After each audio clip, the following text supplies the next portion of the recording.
Bismillahirrahmanirrahim. Assalamualaikum warahmatullahi wabarakatuh. Innalhamdulillah nahmaduhu wa nasta'inuhu wa nastaghfiruh wa na'udzubillahi min syururi anfusina wa min sayyiati a'malina may yahdihillahu fala mudhillalah wa may yudlil fala hadiyalah. Asyhadu an la ilaha illallah wahdahu la syarikalah wa asyhadu anna Muhammadan abduhu wa rasuluh. Allahumma shalli wa sallim wa barik ala sayyidina Muhammadin wa ala alihi wa sahbihi ajmain. Amma ba'd. Alhamdulillah, saya senang sekali bisa berada di gedung kantor pimpinan daerah Muhammadiyah Banyumas ya. Insya Allah di sini ngapak-ngapak semua. Alhamdulillah. Orang ngapak, orang kepenak. Alhamdulillah. Saya ke Purwokerto ini serasa pulang kampung sebenarnya. Ya, walaupun saya besar di Cilacap, tapi dengan Purwokerto sudah ya sama seperti tetangga ya, hanya pindah sebentar udah Purwokerto. Saya dari kecil sudah sering ke Purwokerto, operasi amandel di Purwokerto, mainnya ke Baturaden, ya nggak jauh-jauh ya. Alhamdulillah masih ngapak-ngapak juga. Nah, senang sekali saya bisa berada di kantor ini, di hadapan guru-guru saya, di hadapan bapak-bapak semua di sini, yang mungkin berurusan ketika bapak-bapak sedang menjalankan profesi ya, mungkin dengan urusan pendidikan. Nah, kita semua tahu bahwa di Indonesia, negara Republik Indonesia telah mengakui ada 6 agama ya, ini diakui: Islam, Kristen Protestan, Kristen Katolik, Hindu, Buddha, dan Konghucu. Mungkin juga ada kepercayaan lain. Dan kita selalu diajarkan untuk bertoleransi. Betul? Setiap warga negara Indonesia dijamin haknya secara penuh untuk memeluk dan menjalankan agama dan kepercayaannya masing-masing.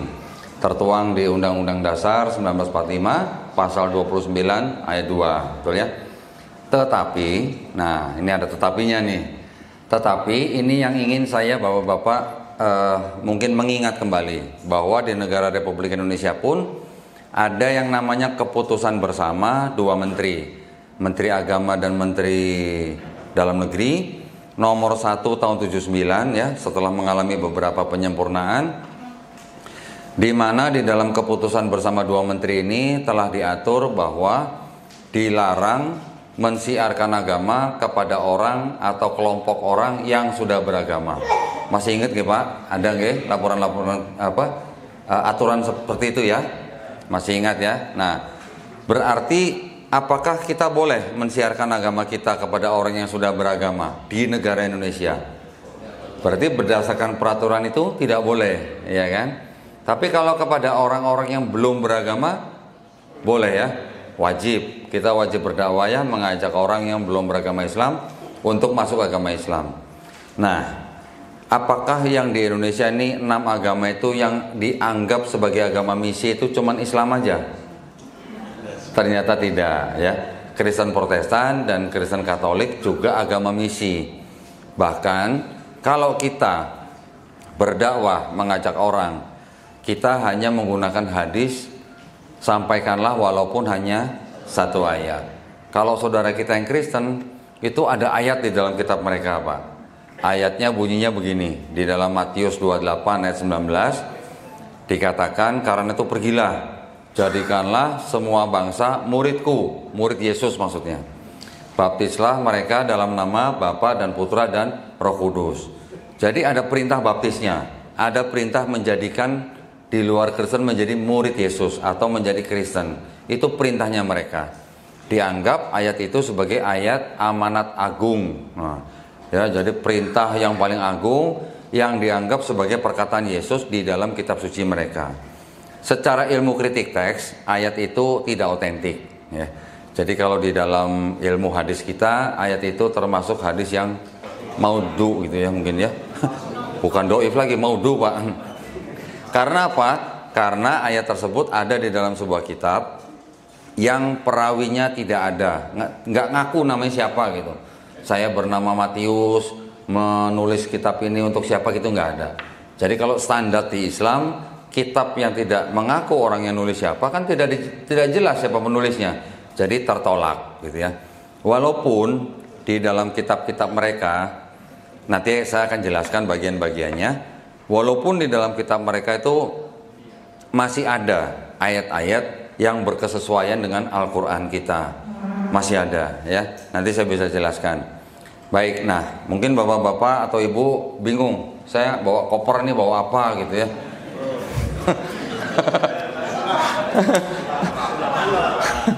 Nah, koper saya ternyata isinya beginian nih. Nah, kitab yang tebal-tebal seperti ini. Ini apa? Ini Bible. Ini kitab sucinya orang Katolik ya. Saya sebutnya bukan Alkitab, walaupun di sini tulisannya Alkitab gitu.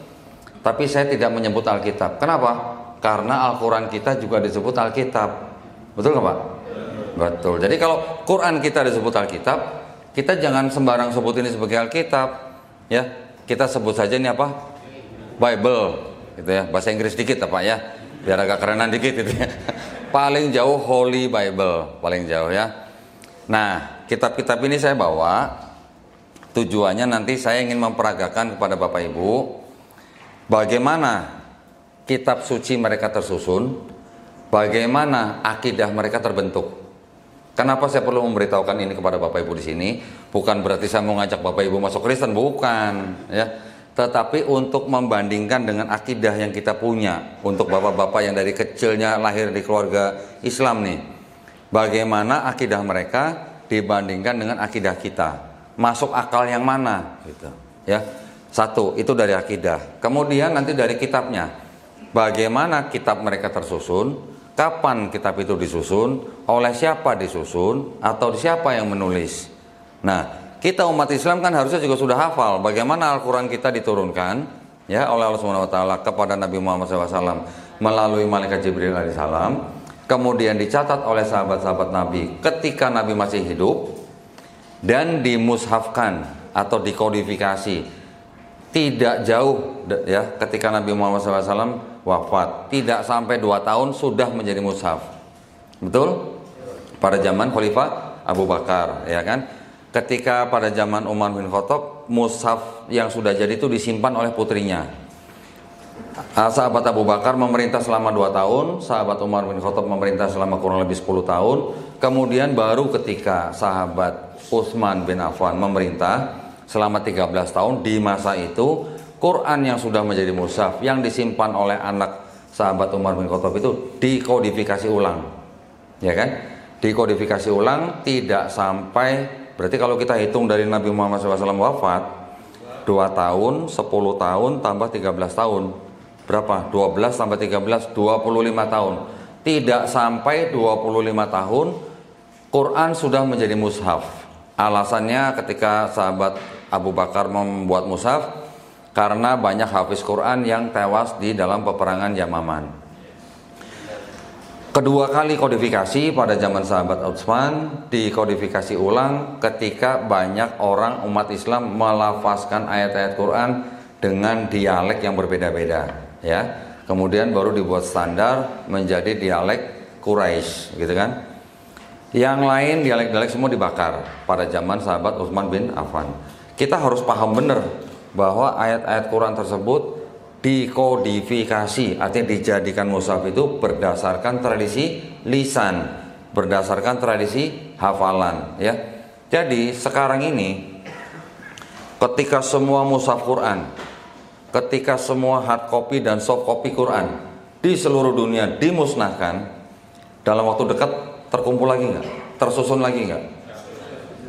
Mungkin 2 hari kali ya, udah jadi lagi ya Quran ya. Tinggal kita ambil hafiz Quran, bacakan Quran, ditulis, langsung dicetak, dicek, mungkin 2 hari selesai. Tapi kalau ini gimana? Kalau ini ada nggak yang hafal ini? Nggak ada, nggak usah ini deh. Nah, kalau ini ada perjanjian lama, ada perjanjian baru, ada Deuterokanonikanya. Kalau ini cuma perjanjian baru, ya. Perjanjian baru ini punya Kristen, yang ditulis kira-kira pertengahan abad pertama sampai abad kedua. Kitabnya namanya dari perjanjian dari Matius sampai Wahyu. Nggak ada yang hafal ini.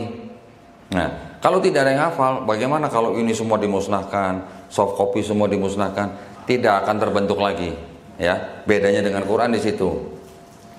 Dan bedanya penulis-penulis atau yang mencatat ayat-ayat Quran di media-media yang ada pada saat itu adalah orang-orang yang mengenal Nabi, ya kan?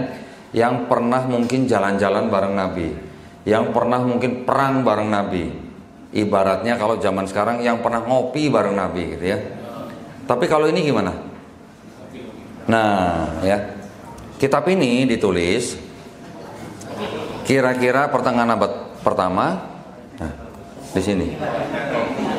Waduh, saya baru nyebut kopi, kok datang kopinya? Allah Maha mendengar. Masya Allah ya. Alhamdulillah. Nah, kitab ini ada 27 kitab ya. Ini punya orang Kristen ya. Ini yang disebut dengan Perjanjian Baru. Isinya mulai dari Matius sampai kitab Wahyu, yang menceritakan tentang kehidupan Yesus Kristus atau kita kenal dengan Isa Al-Masih. Itu hanya 4 kitab. Namanya kitab Matius, Markus, Lukas, Yohanes ya. Dari 4 kitab ini yang dianggap, ini kalau di sini kan ditaruhnya kan Matius paling depan ya. Berarti orang-orang menganggap bahwa yang ditulis ini Matius dulu gitu kan. Ternyata menurut ahli-ahli Perjanjian Baru yang ditulis pertama kali itu yang Markus. Ya. Kalau urutannya Matius, Markus, Lukas, Yohanes, ternyata yang ditulis lebih dulu yang Markus. Jadi harusnya Markus paling depan gitu kan. Markus ditulis kira-kira tahun 65 sampai 70 Masehi. Sesaat sebelum bait suci atau Haikal Sulaiman yang kedua diruntuhkan oleh Jenderal Titus dari Romawi. Kemudian penulis Matius dan Lukas kira-kira 10 tahun kemudian, ini dia baru menyadur dari Markus. Jadi yang ada di Matius itu 80%-nya dari Markus, 60% di Lukas itu dari Markus. Ya, ini 3 kitab. Karena yang 2 menyadur, ketiganya mempunyai banyak cerita yang sama, sehingga disebut sebagai kitab sinoptik. Ya. Yang terakhir kitab Yohanes ditulis kira-kira di akhir abad pertama. Nah, menurut ahli-ahli Perjanjian Baru, ya, dari kalangan Kristen sendiri, ternyata dari keempat gospel ini, Matius, Markus, Lukas, Yohanes, ini penulisnya tidak ada diketahui siapa namanya. Nama-nama Matius, Markus, Lukas, Yohanes ini ternyata nama-nama yang diberikan oleh bapak-bapak gereja di abad kedua. Bayangkan, pertama Santo Papias tahun 130 Masehi memberi nama Matius dan Markus. Kedua, Santo Irenaeus di tahun 185 Masehi memberi nama Matius, Markus, Lukas, Yohanes. Keempat-empatnya tidak ada pengakuan penulisnya. Saya bernama Matius, saya bernama Markus, tidak ada. Jadi keempat penulisnya adalah anonim, gitu ya, tidak ada nama penulisnya. Nah, padahal keempat ini, kitab ini saja yang menceritakan tentang kehidupan Yesus. Kita sering menyebut Yesus. Kira-kira kalau dari kalangan Islam, Yesus dan Isa itu sama nggak? Sama, ya. Tapi ketika bapak-bapak ketemu dengan pendebat Kristen, mereka bilang beda, Pak. Mereka bilang beda. Tetapi ketika misionaris datang ke rumah Bapak Ibu membawa kitab ini, di sini tertulisnya Yesus Isa Al-Masih. Nah, tinggal saya buktikan di sini. Ini di sini namanya Kitab Suci Injil tulisannya ya. Nanti di dalamnya nama yang dipakai adalah kelahiran Isa Al-Masih. Jadi hati-hati bapak-bapak, ibu-ibu yang rumahnya naudzubillah mujalik didatangi oleh misionaris, bapak ibu sudah harus tahu bagaimana kitab mereka, bagaimana akidah mereka. Ya, di sini saya mungkin agak cepat. Saya ingin memberikan pemahaman yang paling mendasar buat bapak ibu mengenai kekristenan itu. Tapi sekali lagi saya nyatakan di sini bukan berarti saya memberitahukan ini untuk membenci kalangan Kristen, bukan. Untuk membenci orang-orang Kristen, bukan. Kita tetap harus menjaga persatuan dan kesatuan negara Republik Indonesia, ya. Kita tetap harus memberikan toleransi kepada mereka. Kita tetap harus bisa menunjukkan akhlak yang baik kepada mereka.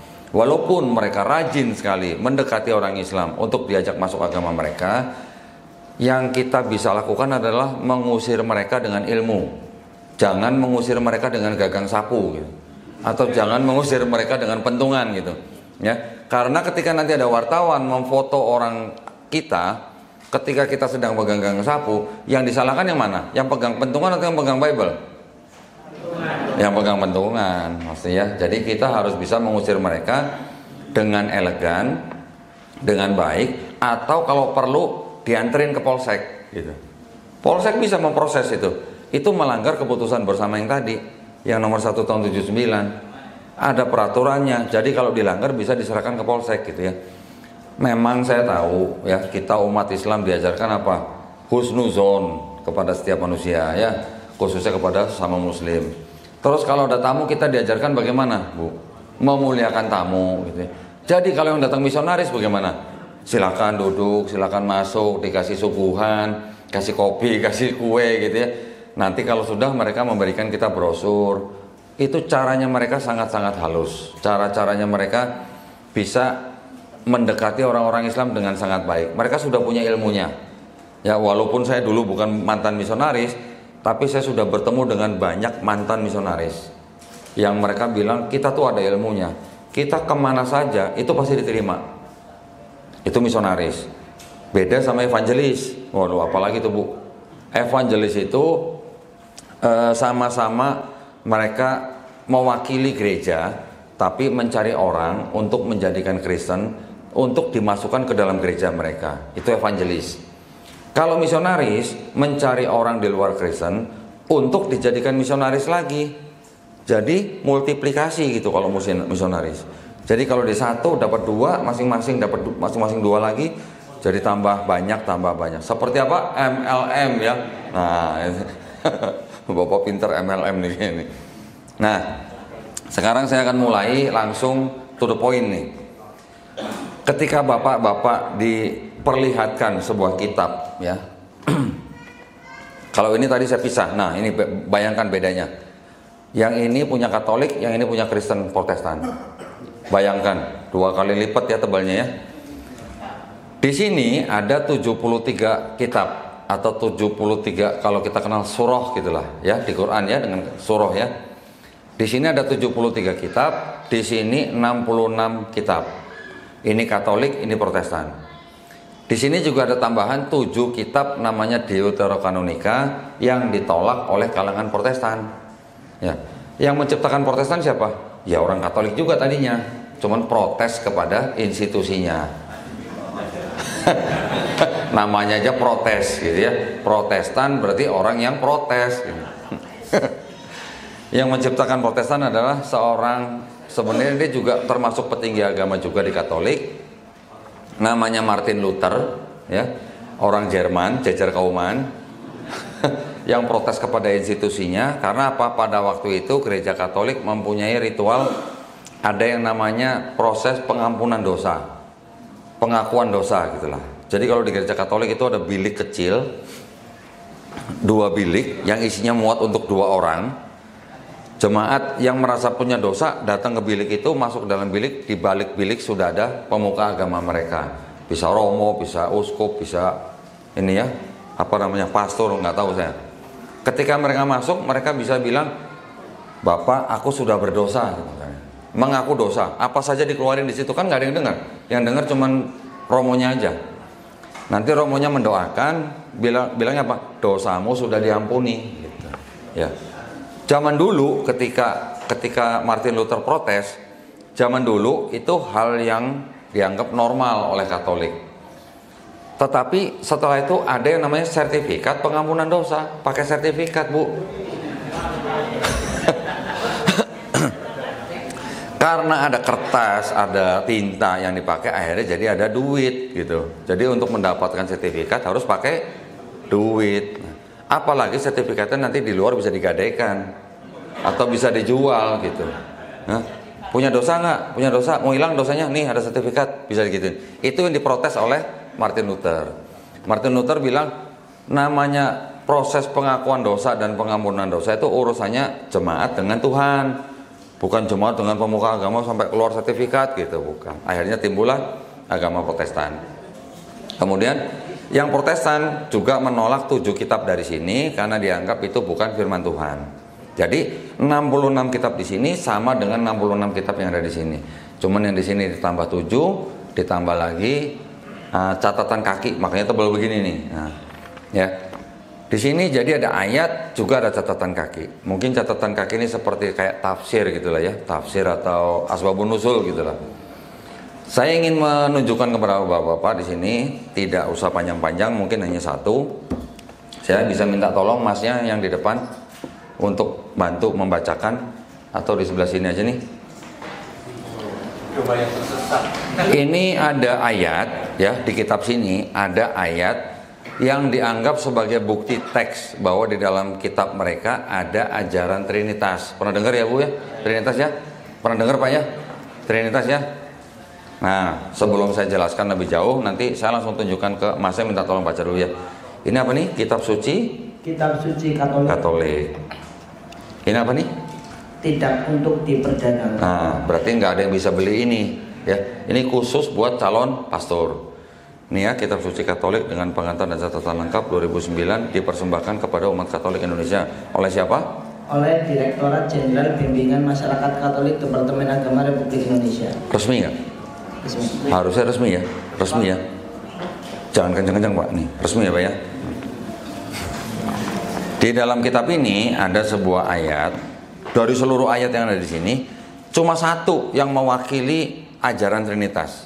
Ya, ayatnya itu apa? Ayat itu namanya 1 Yohanes 5 ayat 7. Saya ganjel. Bunyinya begini ya. Ini ada teks yang saya garis bawah merah nih. Ini bunyi ayatnya, nanti ini bunyi catatan kakinya. Ya, Mas baca yang ini, gak usah pakai bismillah ya. Nanti kebiasaan baca Quran bismillahirrahmanirrahim auzubillahi minasyaitonirrajim gitu lah gitu. Gak usah. Ini langsung baca aja. Kalau ada kata ALLAH, bacanya tetap Allah ya, karena di sini nggak ada tasdidnya. Ya. Silakan coba dibaca. 7 sebab ada 3 yang memberi kesaksian di dalam sorga, Bapa, Firman, dan Roh Kudus. Dan yang memberi dan ketiganya adalah 1. Ya. 8 dan ada 3 yang memberi kesaksian di bumi. Nah, di sini disebutkan ada 3 yang memberi kesaksian. Bapa, Firman, Roh Kudus, dan ketiganya apa tadi?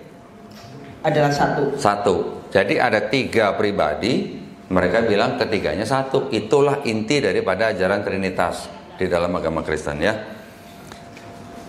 Nanti mereka punya akidah begini, Bapa Tuhan, Firman Tuhan, Roh Kudus Tuhan. Tapi bukan 3 Tuhan, tapi 1 Tuhan. Paham nggak Bu? Bener Bu, paham? Bener Bu, Bapa Tuhan, Firman Tuhan, Roh Kudus Tuhan, tapi bukan 3 Tuhan, tapi 1 Tuhan. Masuk akal Ibu? Nanti lanjut lagi, Bapa Maha Kuasa, Firman Maha Kuasa, Roh Kudus Maha Kuasa, tapi bukan 3 Maha Kuasa, tapi 1 Maha Kuasa. Paham Pak? Paham nggak Pak? Oh enggak, alhamdulillah nggak paham. Kalau paham, waduh. Ya, nah ini ada catatan kakinya nih. Ayat 7 sampai 8, kalimat di dalam surga sampai di bumi, ada keterangannya nih apa nih? Bagian ayat ini. Bagian ayat ini tidak terdapat dalam naskah-naskah Yunani yang paling tua dan tidak pula dalam terjemahan-terjemahan kuno, bahkan tidak dalam naskah-naskah paling baik dari Vulgata. Terus? Bagian ini kiranya aslinya sebuah catatan di pinggir halaman salah satu naskah terjemahan Latin yang kemudian disisipkan ke dalam naskah-naskah oleh penyalin dan akhirnya bahkan disisipkan ke dalam beberapa naskah Yunani. Karenanya bagian ini pasti tidak asli. Tidak asli apa kata lain? Tidak asli, palsu. Mas itu yang ngomong kan, bukan saya kan. Jadi kitab ini sendiri, makasih Mas. Jadi kitab ini sendiri yang mengatakan ada ayat yang pasti tidak asli. Pakai pasti loh, ya. Kalau tidak asli mungkin masih bisa diperdebatkan. Ini pasti. Berarti apa? Ini ayat tadinya catatan di pinggir halaman. Jadi kalau zaman dulu orang menyalin kitab seperti ini, mereka biasa menyalin dalam 2 kolom. Di pinggir atau di tengah kolom itu biasa mereka suka memberikan catatan. catatan di pinggir halaman atau di tengah kolom itu mereka sebut dengan istilah scholia. Ya, makanya sekarang kita mengenal istilah dalam bahasa Inggris scholars. Nah, ya, scholia ini, catatan ini yang akhirnya apa? Disisipkan ke dalam apa? Ayat. Jadi catatan naik pangkat jadi ayat gitu. Jadi catatan itu adalah awalnya sebenarnya mungkin bisa apa? Pemikiran agama atau tafsir gitu ya. Jadi ini ada pemikiran agama yang dijadikan agama. Ini yang terjadi. Bayangkan Bapak Ibu kalau di Quran ada catatan seperti ini gimana rasanya? Yang menerbitkan Quran ini lembaga yang berwenang misalnya. Terus ada catatan ayat ini di surat ini pasti tidak asli gitu. Gimana rasanya Pak? Gundah pasti ya. Nah ini juga yang dulu membuat saya, ini beneran kitab suci apa bukan gitu. Ya dari dulu yang saya baca yang ini. Dari dulu yang saya bawa-bawa ke gereja yang ini. Ya walaupun saya jepit di ketek begini, tapi ini yang saya bawa-bawa ke gereja. Saya nggak pernah ngelihat yang ini. Saya nggak pernah baca yang ini. Ketika saya sudah membaca yang ini, lagi mana? Kan saya langsung timbul rasa ragu saya. Bener nggak nih kitab suci? Karena saya sudah cek ayatnya bunyi sama dengan yang di sini. Ini hanya ditambahkan catatan-catatan aja atau dengan pengantar dan catatan lengkap. Akhirnya baru saya mengambil keputusan, wah kalau begitu nih bukan kitab suci. Dan nggak cuma satu ayat yang begitu tadi, banyak ternyata. Ya, cuman yang saya minta tolong baca tadi itu hanyalah ayat yang dianggap sebagai bukti teks ada ajaran Trinitas. Nah gitu. Nah jadi ketika kita membicarakan sebuah kitab seperti ini, kita sudah tahu isi kitab ini seperti apa.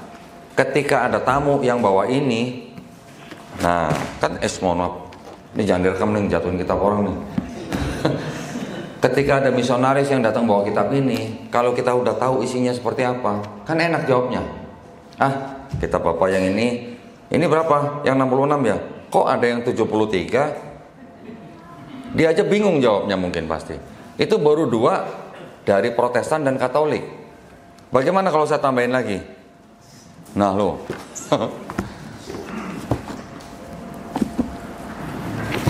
Ada Kristen Ortodoks. Ini Kristen Ortodoks. 78 kitab. Di sini 73, di sini 78. Ada lagi nanti Pak. Ethiopia. 81 kitab. Nah, kalau kita tanya, ini yang bukan firman Tuhan yang mana gitu. Kok ada yang 66, ada yang 73, ada yang 78, ada yang 81. Kok beda-beda gitu. Kalau Quran di seluruh dunia sama nggak Pak jumlah surahnya Pak? Sama. Berapa surah Pak? Oh ya. Alhamdulillah masih ingat ya Pak ya. Kalau jumlah ayatnya sama nggak Pak Quran Pak? Di seluruh dunia sama. Kalau sistem penomoran ayatnya sama nggak Pak? Beda Pak. Sistem penomoran ayatnya ada yang beda-beda ya. Tetapi jumlah ayatnya sama. Ayatnya yaitu itu juga. Cuman ada yang diberi nomor, ada yang dipenggalnya juga beda. Tapi itu tidak sama sekali tidak merubah makna dan tidak merubah ketauhidan yang ada di dalam Quran. Kalau yang di sini nanti Pak, ini kan tadi 73 kitab, 66, 78, 81. Jumlah kitabnya saja sudah berbeda. Berarti jumlah ayatnya juga pasti berbeda. Betul kan Pak? Nanti ada lagi yang sama-sama 66 kitab. Ada yang bahasa Indonesia, ada yang bahasa Inggris. Bahasa Inggris nanti macam-macam. Ada yang versi American Standard Version, ada yang Revised Standard Version, nanti ada lagi yang English Standard Version, ada lagi yang King James Version. Jumlah versi-versi ini jumlah kitabnya sama yang ini, kadang juga berbeda. Nanti ada lagi New International Version, jumlah ayatnya berbeda dengan yang ini. Jadi yang di sini ada yang dicantumkan, di ayat di Bible yang versi lain ada yang tidak dicantumkan. Kenapa lagi? Karena mereka menganggap bahwa ada ayat yang tidak otentik seperti yang di sini. Mereka bilang ayat ini tidak ada di dalam naskah kuno sebelum abad ke-16 gitu misalnya. Makanya mereka tidak cantumkan. Dibilang jujur ya jujur. Ya mereka jujur gitu. Mereka bilang ayat ini tidak asli gitu ya. Buat mereka, buat teman-teman kita yang Kristen, kata-kata di situ ada ayat yang tidak asli itu nggak pengaruh buat iman mereka, nggak pengaruh. Kenapa nggak pengaruh? Karena mereka dari kecil sudah dicekoki dengan doktrin, ya. Doktrin itu lebih kuat daripada catatan kaki di sini yang bilang tidak asli. Buat mereka nggak penting. Nah, buat mereka yang penting adalah Yesus sebagai Tuhan sudah turun ke bumi menebus dosa mereka. Itu yang paling penting buat mereka. Ya, nanti akan saya beritahukan kepada Bapak Ibu untuk menghadapi teologi atau akidahnya orang Kristen itu bagaimana. Ya, sekarang ini hanya saya menyajikan bukti-bukti bahwa kitab-kitab sendiri mereka ini bermasalah, gitu ya. Yang ini saya tutup dulu sini, saya masukin dulu karena mejanya terlalu kecil. Saya harus tuker barang bukti, gitu. Nah, ternyata kalau kita pelajari lagi di dalam kitabnya orang Kristen yang ini kita bisa bagi menjadi dua kelompok yang besar.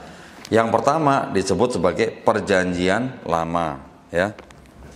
Ini ada indeksnya nih. Ini ada nama-nama surah Pak di kitab mereka nih ya, pakai indeks tulisan kecil-kecil. Ini kalau dibuat di dalam mushaf Quran kayaknya bagus nih Pak. Sudah ada yang begitu ya, alhamdulillah.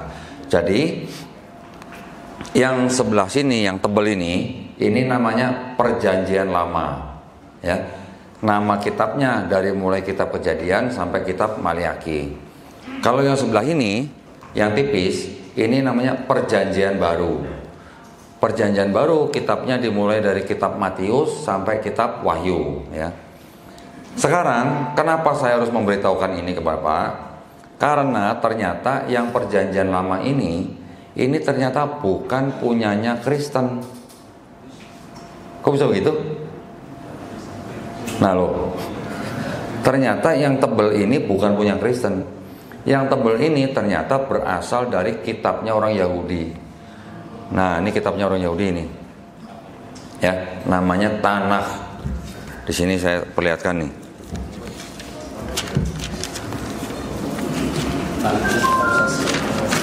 Nah ini namanya Tanakh, Tanch. Ini singkatan dari Torah, Nevi'im, Ketuvim. Torah itu yang disebut dengan 5 kitab Musa, ya. Kita mengenal dengan kata Taurat, ya. Di Quran sering disebutkan Taurat, Zabur, Injil, begitu kan? Kita di sini mengenal ada kata Torah. Torah ini 5 kitab Musa. Di dalam kitab mereka disebut apa? Kejadian, Keluaran, Imamat, Bilangan, Ulangan, ya. Nggak usah dihafalin Pak. Kemudian setelah Torah ada kitab-kitab lagi namanya Nevi'im. Nevi kita kenal nabi, Nevi bahasa Ibrani, nabi bahasa Arab. Jadi kalau kitab Nevi'im itu kitab yang mengisahkan tentang nabi-nabi. Ada Nabi Yeskiel, Yeremia, kemudian apa lagi? Yesaya, Hagai, Habakuk, Ayub, Yunus, dan macam-macam. Banyak. Nggak ada Benyamin Pak. Nah, setelah itu baru ada kumpulan kitab-kitab Ketuvim. Ketuvim itu artinya tulisan orang-orang bijak, termasuk tulisan Nabi itu sendiri.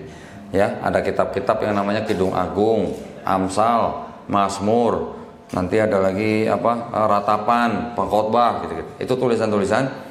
Kalau Mazmur kita kenal dengan nama Zabur, ya. Di Quran sering disebutkan Zabur. Jadi di sini ada istilah Torah, ada istilah Mazmur. Kita mengenal dengan sebutan Taurat atau Mazmur, ya. Kalau ini kitabnya orang Yahudi, ini kitabnya orang Kristen yang tadi perjanjian baru.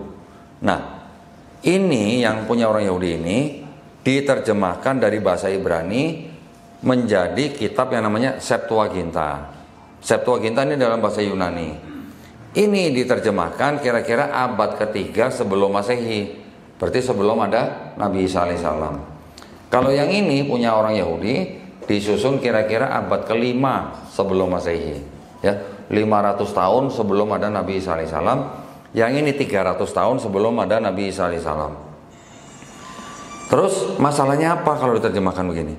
Ini yang dijadikan perjanjian lama, yang ini, yang Yunani, digabung dengan kitabnya orang Kristen sendiri, jadikan satu.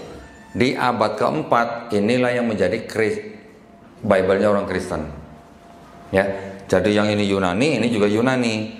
Dua-duanya bahasa Yunani dijadikan satu menjadi Bible-nya orang Kristen di abad 4 Masehi. Jadi kira-kira 400 tahun setelah Yesus atau Nabi Isa alaihissalam. 400 tahun. Tadi kita berapa, Pak? Cuman 25 ya. Dan itu nggak sampai 25 loh. Nggak sampai 25. Karena ketika zaman Abu Bakar itu nggak sampai 2 tahun. Ketika zaman Utsman bin Affan nggak sampai 13 tahun. Berarti nggak sampai 25 tahun mushaf Quran sudah terbentuk. 24 lah, anggaplah kita fur ya Pak ya. Yang ini 400 tahun setelah Yesus nggak ada. Bisa dibayangkan jauhnya bagaimana ya. Nah, sekarang masalahnya apa? Kalau ini kitab orang Yahudi diterjemahkan ke Yunani, kemudian dijadikan dengan satu dengan kitabnya orang Kristen, ini ada masalah apa gitu? Kalau orang Kristen bilang orang Yahudi itu nggak percaya Yesus itu Tuhan, orang Yahudi itu nggak percaya Yesus itu Mesias. Gitu. Benar kan? Kita juga mengetahui begitu kan? Kita juga bilang orang Yahudi tidak mengakui Nabi Muhammad SAW, betul? Sebagai nabi mereka, tapi mereka mengakui, rabi-rabi mereka mengakui bahwa Nabi Muhammad SAW adalah nabi, tapi untuk bangsa lain, bukan untuk bangsa mereka, gitu ya. Tapi mereka mengakui Nabi Muhammad adalah seorang nabi. Gitu. Kalau di Kristen, ketika mereka bilang ini kitab Perjanjian Lama adalah kitab-kitab yang sudah menubuatkan tentang Yesus di sini. Nah, jadi di sini tadi yang menceritakan Yesus kan 4 kitab, Matius, Markus, Lukas, Yohanes. 4 kitab itu dianggap seolah-olah sebagai penggenapan daripada nubuat Yesus di sini. Gitu. Bagaimana itu bisa terjadi? Karena terjemahan ini sudah dirubah sama Bapak Gereja di abad kedua, ketiga, dan keempat oleh Bapak Gereja yang namanya Origen, Lucian, Hesisius, ya, sehingga seolah-olah ini berbicara tentang Yesus di sini. Ketika kita kasih kepada orang Yahudi suruh baca, mau nggak Pak? Kira-kira? Hah? Nggak mau. Dikasih ini, dibuang Pak sama orang Yahudi Pak. Kalau orang Yahudi ditanya, ada nggak di kitab kalian nubuat untuk Nabi atau untuk Yesus gitu? Mereka akan bilang 0, nggak ada. Ya. Sama sekali tidak ada nubuat untuk Yesus di sini. Tapi ketika terjemahannya sudah dirubah-rubah menjadi seolah-olah ini berbicara mengenai Yesus di sini. Maka itulah separuh kitabnya orang Kristen harus ada Perjanjian Lama yang berasal dari kitabnya orang Yahudi. Oke, itu berarti konsep tentang Mesiasnya, ya. Sekarang konsep Tuhannya sama nggak? Konsep ketuhanannya yang di sini dengan yang di sini. Setelah dirubah-rubah beda. Bisa tahu Pak bedanya gimana Pak? Kira-kira ya.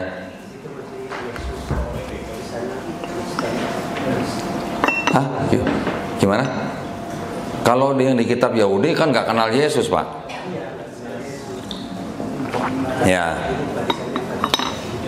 Jadi Pak gini, kalau yang di kitabnya orang Yahudi, mereka bilang apa? Syahadat nih Pak ya, ini syahadatnya orang Yahudi nih. Orang Yahudi juga bisa syahadat Pak. Syahadatnya mereka gini, Shema Israel, Adonai Eloheinu, Adonai Ehad. Itu syahadatnya orang Israel. Artinya, dengarlah hai bangsa Israel, Tuhan Allah kita, Tuhan itu Esa. Ya, Adonai itu adalah penggantian kata untuk menyebut nama Tuhan yang paling suci. Gitu ya. Orang Israel mengetahui ada 7 nama untuk Tuhan yang Maha Esa itu. Siapa saja? El, Eloh, Eloah, Elohim, El Shaddai, Yod-Heh-Vav-He, dan Zebaot.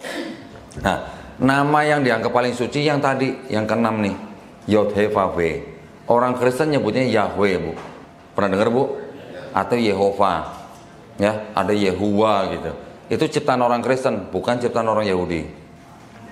Orang Yahudi suruh nyebut Yahweh gitu mau nggak Bu? Nggak mau, malah mereka meludah cuy gitu. Nggak berani mereka menyebut Yahweh, nggak berani nyebut Yehova. Mereka mengganti 4 huruf yang suci tadi itu diganti dengan kata Adonai. Adonai atau Hashem. Kalau Adonai itu padanan katanya apa ya? Rob. Tuhan gitu loh ya. Kalau Hasyim itu padanannya apa ya? Nama itu gitu.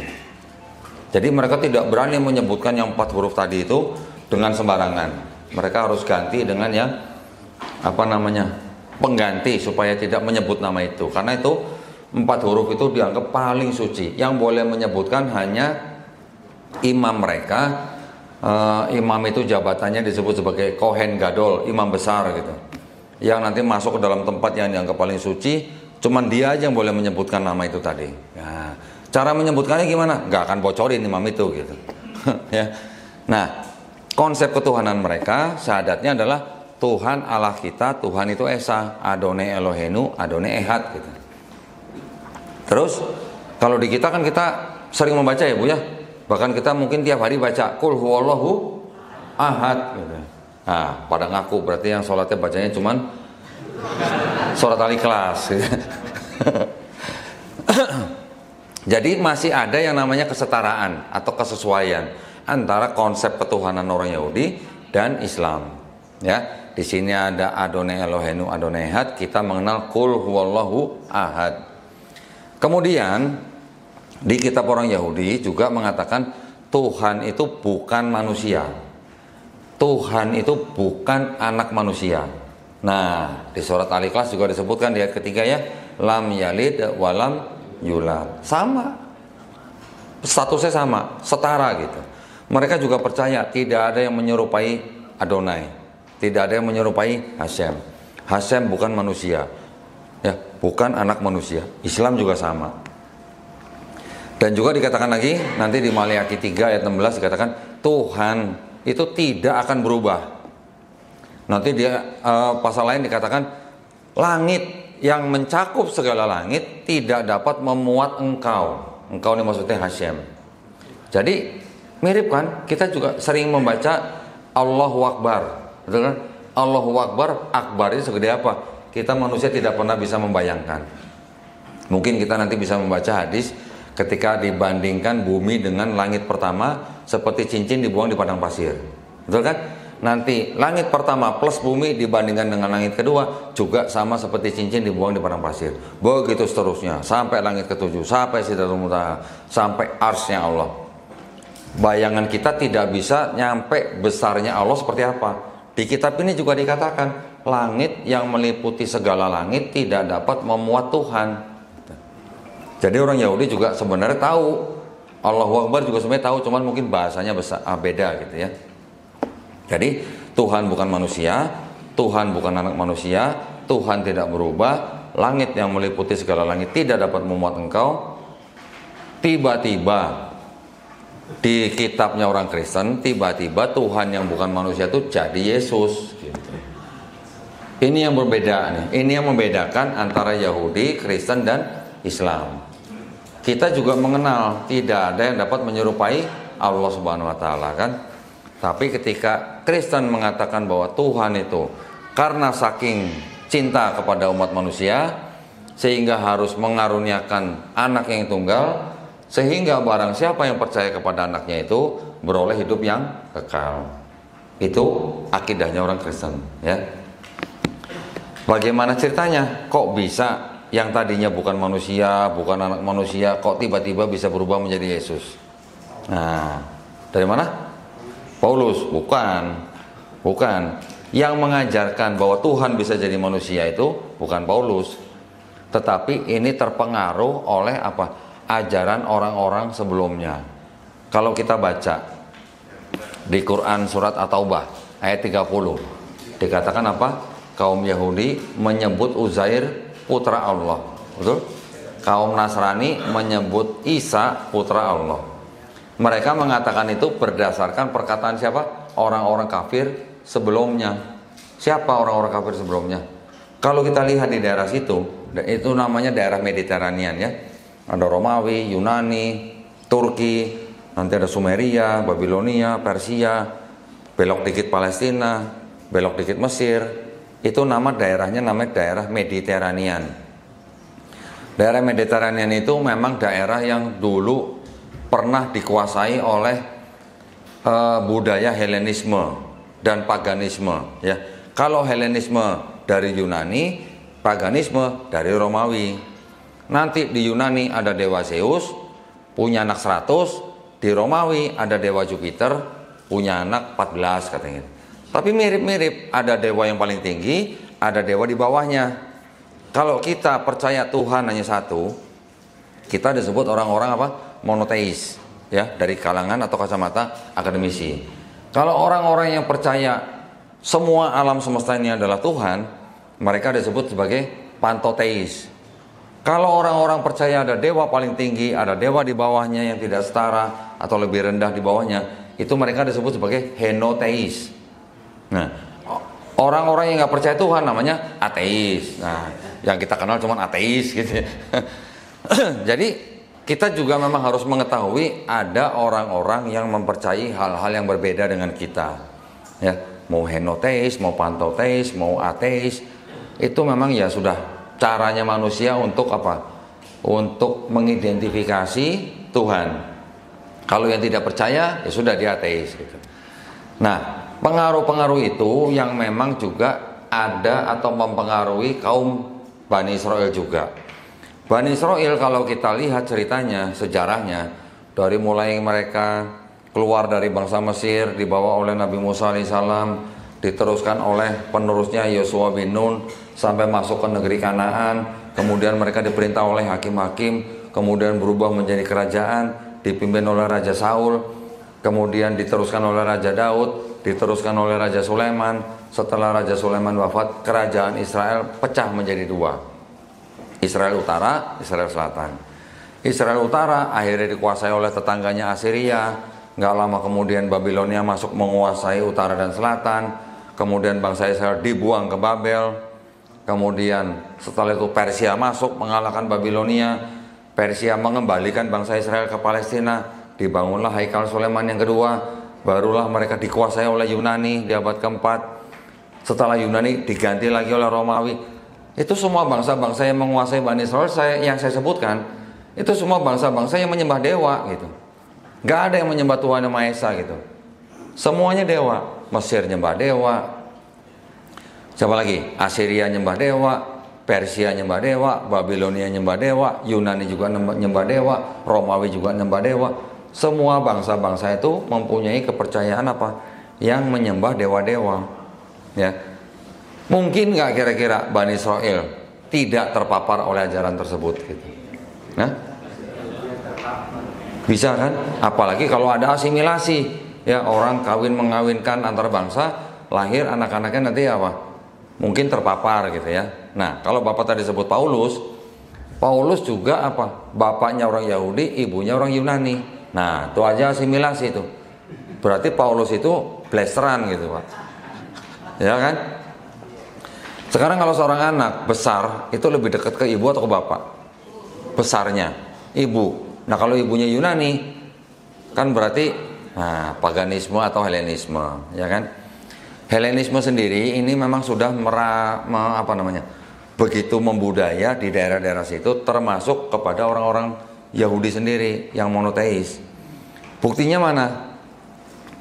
Ketika Kristen mulai timbul, itu ada pengaruhnya dari Helenisme ternyata. Saya ngomong begini, waduh, jangan asal ngomong loh, harus ada buktinya loh. Tapi ngomong-ngomong izin dulu, ngopi dulu nih semua.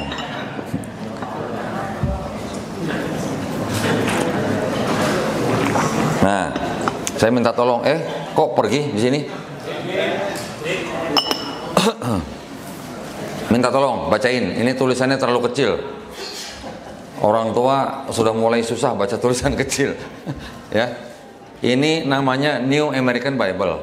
Ini Bible-nya orang Katolik Amerika. Ya, di sini selain ayat juga ada catatan seperti ini, tapi tidak selengkap ini. Yang ini ada catatan begini. Ada sebuah ayat yang sering banget dipakai oleh saudara kita yang Kristen, bahwa ini bukti Yesus itu adalah Tuhan. Ya. Bahasa Inggris jago kan? Insya Allah. Insya Allah. Nah, ini ayat 1 ya. Ini John 1:1. Jadi mulai dari ayat yang ini nih, nomor 1 nih. Oke. Nah, jangan pakai bismillah. Asyhadu dulu, Pak. Oh iya. Ayat 1 aja. Chapter 1. In the beginning was the Word, and the Word was with God, and the Word was God. Nah, Itu ayat yang disebut sebagai apa namanya? Bukti bahwa Yesus itu bersifat ilahi. Karena ada kata-kata apa? Pada mulanya adalah firman. Firman itu bersama-sama dengan Allah, tulisannya Pak ya, Allah. Dan firman itu adalah Allah. Jadi dianggap oleh orang Kristen karena Yesus disebut sebagai firman, Yesus itu adalah Allah itu sendiri. Ada catatannya Pak, catatan kaki ini. Ini yang saya kuning-kuning ini, kebaca nggak? Kebaca. Tuh, yang muda aja bacanya susah, apalagi saya. Hellenistic philosophy. Nah, Hellenistic philosophy. Dah, makasih Mas. Oke, terima. Hellenistic philosophy. Gimana dong? Bukan saya ngomong, ini yang ngomong gitu. Ya. Nanti ada lagi bukti-bukti atau indikasi bahwa orang-orang pada zaman itu memang orang-orang yang masih sangat kental dengan budaya Helenistik dan juga budaya paganisme, ya. Kita tahu bahwa kalau di budaya Helenistik itu mereka mengenal atau menyembah dewa Zeus namanya, dewa yang paling tinggi, ya. Dewa Zeus ini dianggap sebagai dewa yang celamitan gitu. Ceritanya gitu. Celamitan itu artinya apa? Nggak bisa ngeliat perempuan cantik gitu. Ya. Ngelihat perempuan cantik dihamili punya anak gitu. Nanti ada yang punya anak namanya Perseus, ada anak lagi namanya Hercules, ada anak lagi namanya Hermes, ada anak lagi namanya Helen. Nah, sistem kepercayaan itu namanya Helenisme, ya.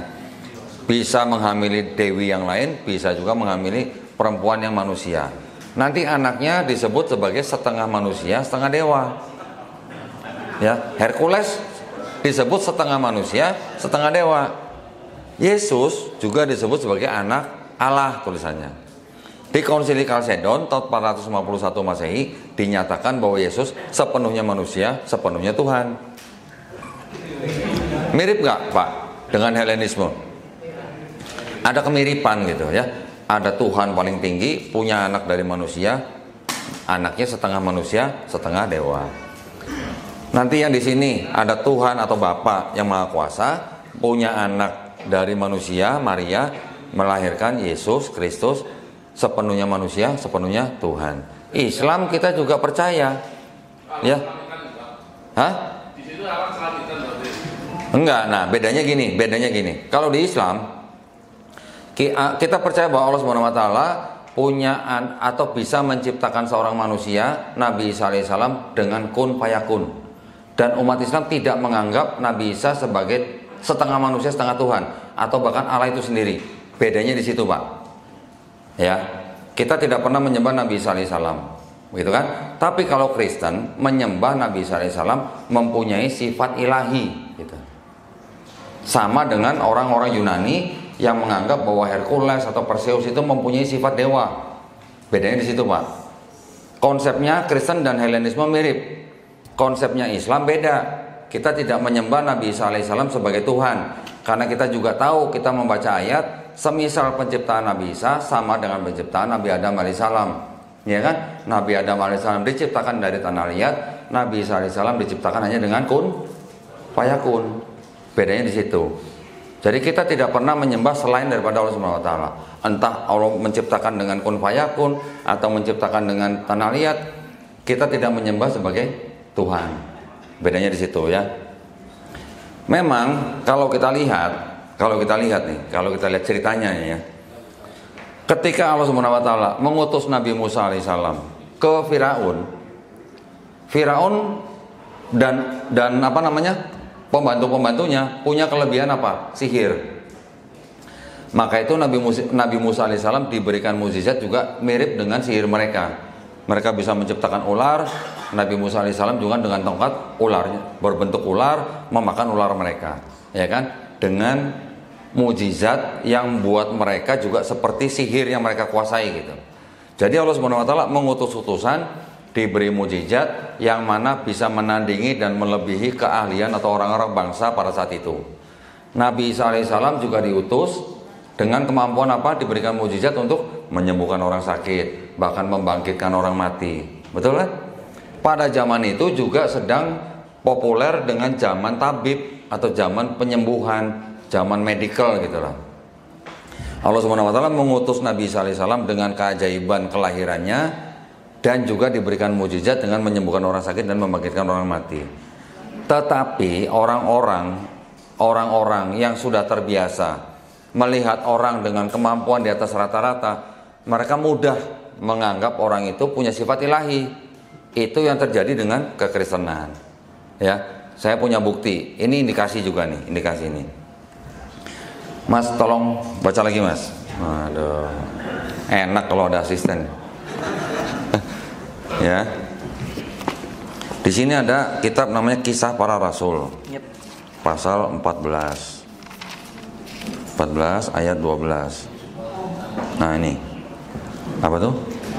Barnabas mereka sebut Zeus, dan Paulus mereka sebut Hermes, karena ia yang berbicara. Oke. Ini Barnabas disebut siapa? Zeus. Ini ada kitab bahasa Inggris nih. Sama, Bible juga. Kitabnya sama, Kisah Para Rasul.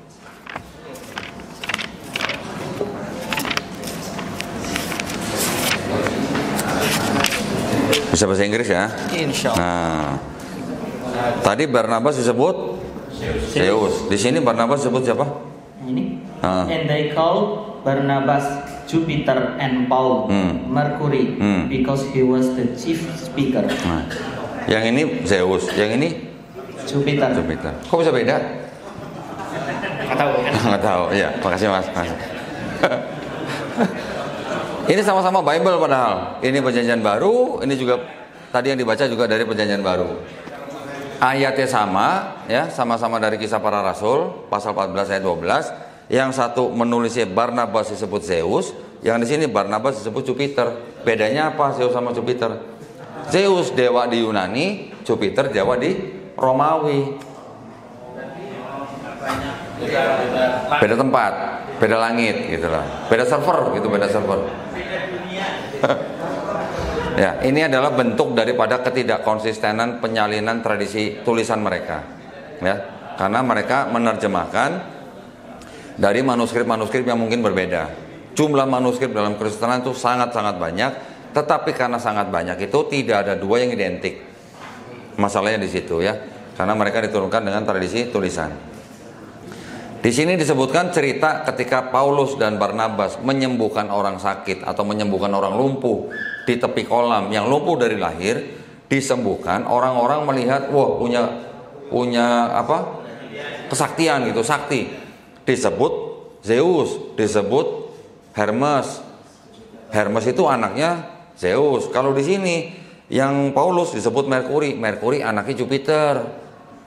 Jadi mereka sudah terbiasa memandang seseorang yang punya kemampuan melebihi orang lain sebagai dewa, bapak, anak bapak gitu. Yesus punya bapak, Yesus disebut sebagai anak Allah. Konsepnya kan mirip semua.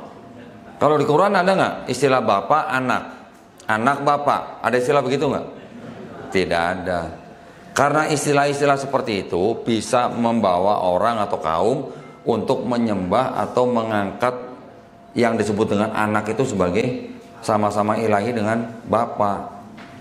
Di Quran Allah Subhanahu wa taala tidak pernah menggunakan istilah bapa dan anak. Betul kan? Walaupun kepada kekasih Allah tidak disebut sebagai anak. Kekasih oke. Ya, tetapi bukan anak. Kalau anak lain cerita gitu. Ini orang bisa yang artinya masih agak sedikit bagaimana mereka bisa menyembah orang itu, ya. Nah, sekarang kita sudah mengetahui bahwa konsep ketuhanan di dalam kitabnya orang Yahudi dan konsep ketuhanan di dalam orang Kristen ternyata beda. Yang paling membedakan adalah Yahudi tidak percaya Tuhan bisa jadi manusia, Kristen percaya Tuhan bisa jadi manusia. Islam juga percaya Tuhan tidak bisa menjadi makhluk, ya, juga manusianya. Karena di dalam Kristen ada konsep bahwa Tuhan yang Maha Esa itu Maha Kuasa, saking Maha Kuasanya bisa jadi apa aja termasuk jadi manusia. Itu konsepnya orang Kristen. Bagaimana kita menyanggah argumen seperti itu? Kira-kira gimana? Di Islam kita mengenal ada yang namanya 20 sifat mustahil dari Allah Subhanahu wa taala kan. Nah, itu aja kita pakai sudah selesai. Mudahnya gini, ketika mereka bilang Tuhan itu Maha Kuasa sehingga dia bisa menjadi apa saja termasuk jadi manusia, kita tinggal gunakan sifat mustahil yang ada di dalam Allah Subhanahu wa taala itu kita terapkan di dalam standar mereka. Yang namanya Tuhan pasti punya sifat maha, ya kan? Maha baik, maha suci, maha pengampun, maha benar. Semua maha sifatnya Allah. Ketika manusia tidak punya sifat yang sama, berarti konsep mereka menyalahi kodratnya Tuhan itu sendiri gitu. Betul kan? Kalau mereka bisa bilang Tuhan itu bisa apa saja sehingga bisa jadi manusia, saya bertanya kepada pendeta, kalau begitu Tuhan bisa nggak jadi iblis?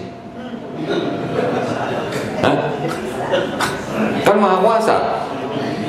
Kalau mereka bilang Maha Kuasa bisa jadi apa aja termasuk manusia, saya tanya, bisa nggak jadi iblis? Baru mulai mikir. Kenapa? Karena iblis sifatnya ada yang baik dari iblis? Nggak ada. Bagaimana mungkin pada saat yang sama Tuhan yang Maha Kuasa, Tuhan yang Maha Baik pada saat yang sama menjadi entitas yang tidak maha baik atau yang jahat? Berarti itu ada sebuah konsep namanya konsep paradoks, Pak. Paradoks itu sama seperti kita melihat begini. Kita melihat, kita bilang, wih, bola itu kotak banget ya, gitu. Kan ada yang aneh dengan pernyataan itu. Di mana-mana bola itu bulat, ini kok disebut kotak, gitu. Jadi kalau bilang Tuhan jadi manusia, sama juga paradoks begitu. Tidak mungkin entitas yang punya sifat maha menjadi makhluk yang tidak punya sifat maha. Gitu ya. Itu yang kita bisa pakai untuk melawan akidah mereka. Kemudian kalau kita baca di kitab mereka, ini diceritakan bahwa Yesus disalib, kemudian mati tujuannya untuk menebus dosa manusia. Tapi yang ngomong begitu bukan Yesus. Yang ngomong begitu Paulus, gitu. Ya, kalau Yesus yang diceritakan di sini, diceritakan bahwa dia itu sebenarnya mengajarkan apa? Sama dengan yang ada di sini. Kalau di sini bilang Adonai Elohenu, Adonai Ehad, Yesus ditanya sama imam-imam Yahudi, hukum yang terutama apa? Yesus jawabnya sama, Adonai Elohenu, Adonai Ehad. Bahkan diceritakan ketika Yesus dicobai oleh iblis di atas gunung, Yesus disuruh menyembah kepada iblis. Yesus di sini diceritakan menjawab apa? Enyahlah kamu iblis, kamu harus menyembah dan berbakti kepada Tuhan Allahmu saja. Perintah Yesus di 4 Gospel. Yesus juga mengajarkan bahwa apa? Bahwa jikalau Bani Israel tidak bertobat dan menjadi seperti anak kecil, Bani Israel tidak akan selamat. Sama nggak dengan Islam kalau begitu? Sama ya? Yesus juga diceritakan di sini apa? Doanya sujud. Kita pernah bu ngeliat orang Kristen sujud? Hah? Pernah nggak? Di Purwokerto lah. Nggak pernah lihat ya? Di Mesir ada pak? Di Mesir ada. Ya, atau yang di di Ortodok juga mereka ada yang sholat. Tapi itu sebagian kecil saja Kristen yang doanya sujud. Di sini juga diceritakan Yesus sunat. Umur 8 hari. Kalau Kristen sunat ada nggak pak yang alasannya karena kitabnya gitu? Pernah lihat Kristen sunat pak? Hah? Belum. Sunat kesehatan, bukan karena agamanya, betul kan pak? Tapi kalau Yesus di sini sunat umur 8 hari. Kemudian Yesus juga di sini puasanya 40 hari pak. Kristen ada pak? Ada, tetapi tidak semua mungkin pak ya. Tapi mungkin tidak semua Kristen. Artinya mungkin yang Katolik saja sebelum Paskah. Betul kan? Tidak semua Kristen mungkin melakukan hal yang sama. Karena begitu banyak pak denominasi Kristen di seluruh dunia. Denominasi Kristen di seluruh dunia itu sekarang baru 45.000 denominasi. Baru. Kan belum 100.000. Jadi saya bilang baru gitu ya. Nanti mungkin bisa 100.000 gitu. Karena begitu banyaknya denominasi. Jadi ada yang puasa, ada yang tidak. Ada yang sunat, ada yang tidak. Ada yang sujud, ada yang tidak. Jadi tidak seragam gitu semuanya. Nah kalau kita Islam di seluruh dunia sama. Sunatnya karena agama, sujudnya karena perintah sholat. Gitu kan? Puasanya juga sama semua seragam. Bahkan kalau mau kita hitung puasa Ramadan berapa? 29 sampai 30 hari, ya kan? Nanti ada lagi puasa Syawal. Udah berapa tuh? Udah 36 gitu ya, atau 35 hari. Ya kan mendekati 40 hari, Pak. Di sini soalnya 40 hari Pak Yesus. Oke. Di sini juga diceritakan Yesus tidak pernah yang namanya makan babi. Kalau Kristen bagaimana? Hah?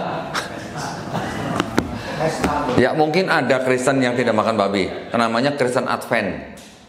Ya. Gereja Advent itu tidak makan babi, tidak minum kopi, tidak minum teh malah. Iya benar. Mereka jadi ini ada satu aliran yang agak lucu. Dia ingin mengikuti ajaran Yahudi dengan mengkuduskan hari Sabat dan mengikuti hukum yang ada di sini, hukum Taurat. Tetapi trinitasnya mereka nggak bisa tinggalin. Itu yang agak aneh jadinya gitu ya.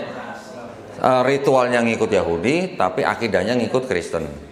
Itu kalau nggak salah dulu pemimpinnya mereka ingin kembali ke tradisi Yahudi, tapi karena ada tekanan dari pihak penguasa, mereka harus tetap ikut trinitas.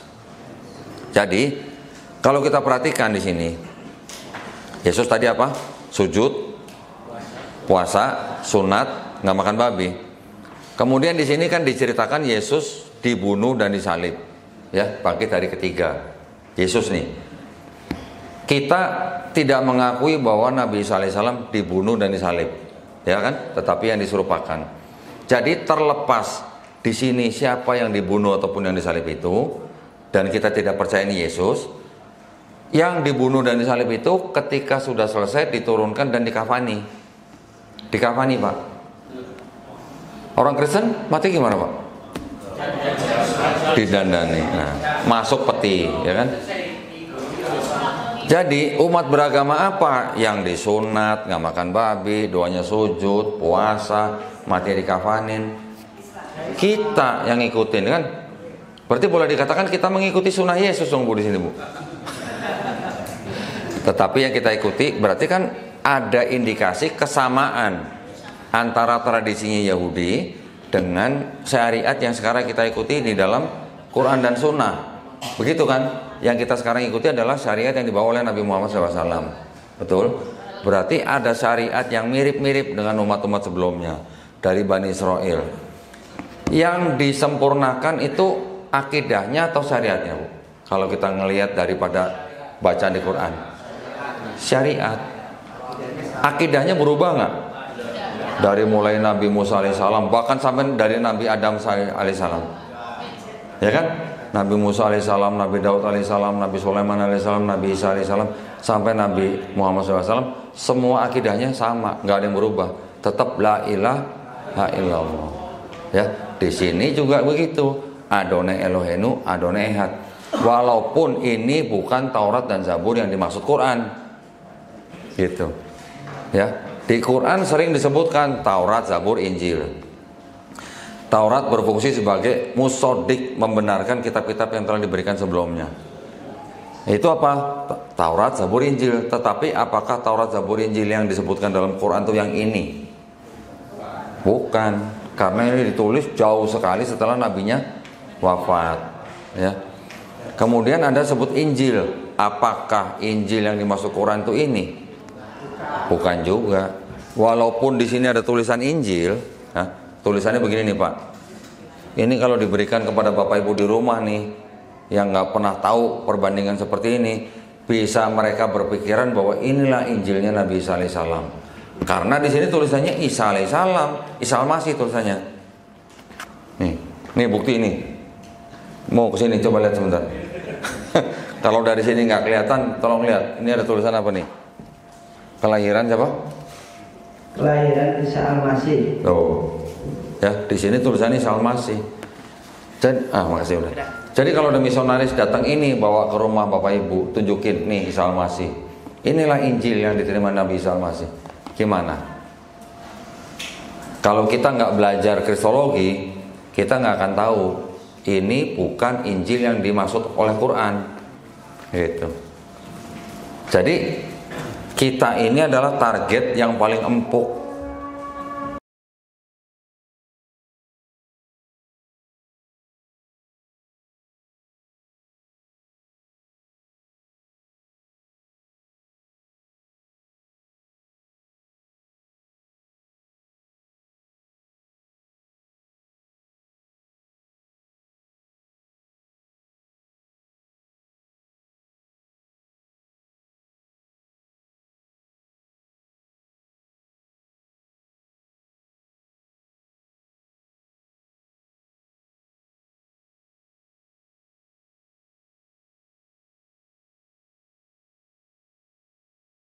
Waalaikumsalam warahmatullahi Langsung dijawab. Langsung dijawab.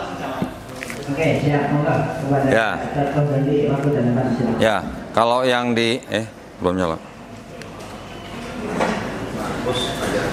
Mana ya?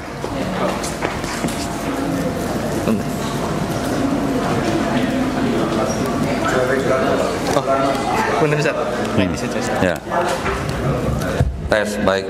Nah, kalau yang Bapak tanya apakah Markus 16 ayat 18 yang di Bible-nya Protestan dan Bible-nya Katolik itu sama atau tidak gitu. Itu isinya sama, Pak. Sama. Jadi yang 66 kitab di Protestan itu sama dengan yang 66-nya di Katolik. Hanya yang di Katolik ditambahin dengan 7 kitab yang disebut dengan Deuterokanonika.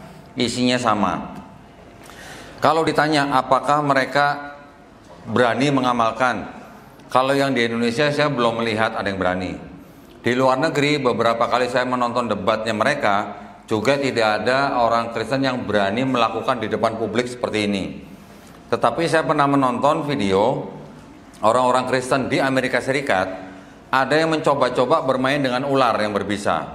Akhirnya orang itu dipatok ular dan meninggal di gereja. Ada yang begitu ya. Tetapi yang saya katakan, kalau saya sedang berdebat dengan pendeta, saya tidak menyarankan pendeta untuk mengamalkan Markus 16 ayat 18, Pak. Kenapa? Bukan karena saya khawatir dia mati, bukan, Pak. Yang saya katakan adalah karena Markus pasal 16 ayat 9 sampai 20, Pak, itu sebenarnya bukan ayat asli atau bukan ayat autentik. Ya. Kita mengenal ada yang namanya Codex Vaticanus, Codex Sinaiticus, Codex Alexandrianus. Ini adalah kodeks-kodeks yang ditulis kira-kira di abad keempat Masehi. Markus 16 ayat 9 sampai 20 tidak ada di Codex Sinaiticus, Pak. Jadi saya bilang sama pendeta, Pak, Bapak jangan minum racun gara-gara Markus 16 18 karena ayat itu tidak asli, saya bilang gitu. Kalau saya bilang gitu, Pak. Ya, terima kasih. Silakan yang lain. Assalamualaikum warahmatullahi wabarakatuh. Waalaikumsalam warahmatullahi wabarakatuh. Nama saya Gunawan, saya dari Banjarnegara. Saya mengkhususkan hadir karena ingin ketemu dengan Ko Dedi dan mendengar langsung jawabannya. Masya Allah. Jadi begini, kami di Maduraja ada komunitas mu'alaf. Kebanyakan ibu-ibu. Dia hidupnya di desa dan otomatis terpencar rumahnya. Kita tahu kehidupan di desa itu masih khurafat, takhayul, kemudian bid'ahnya juga banyak, kemudian tiaroh juga masih cukup lumayan untuk belum hilang maksudnya.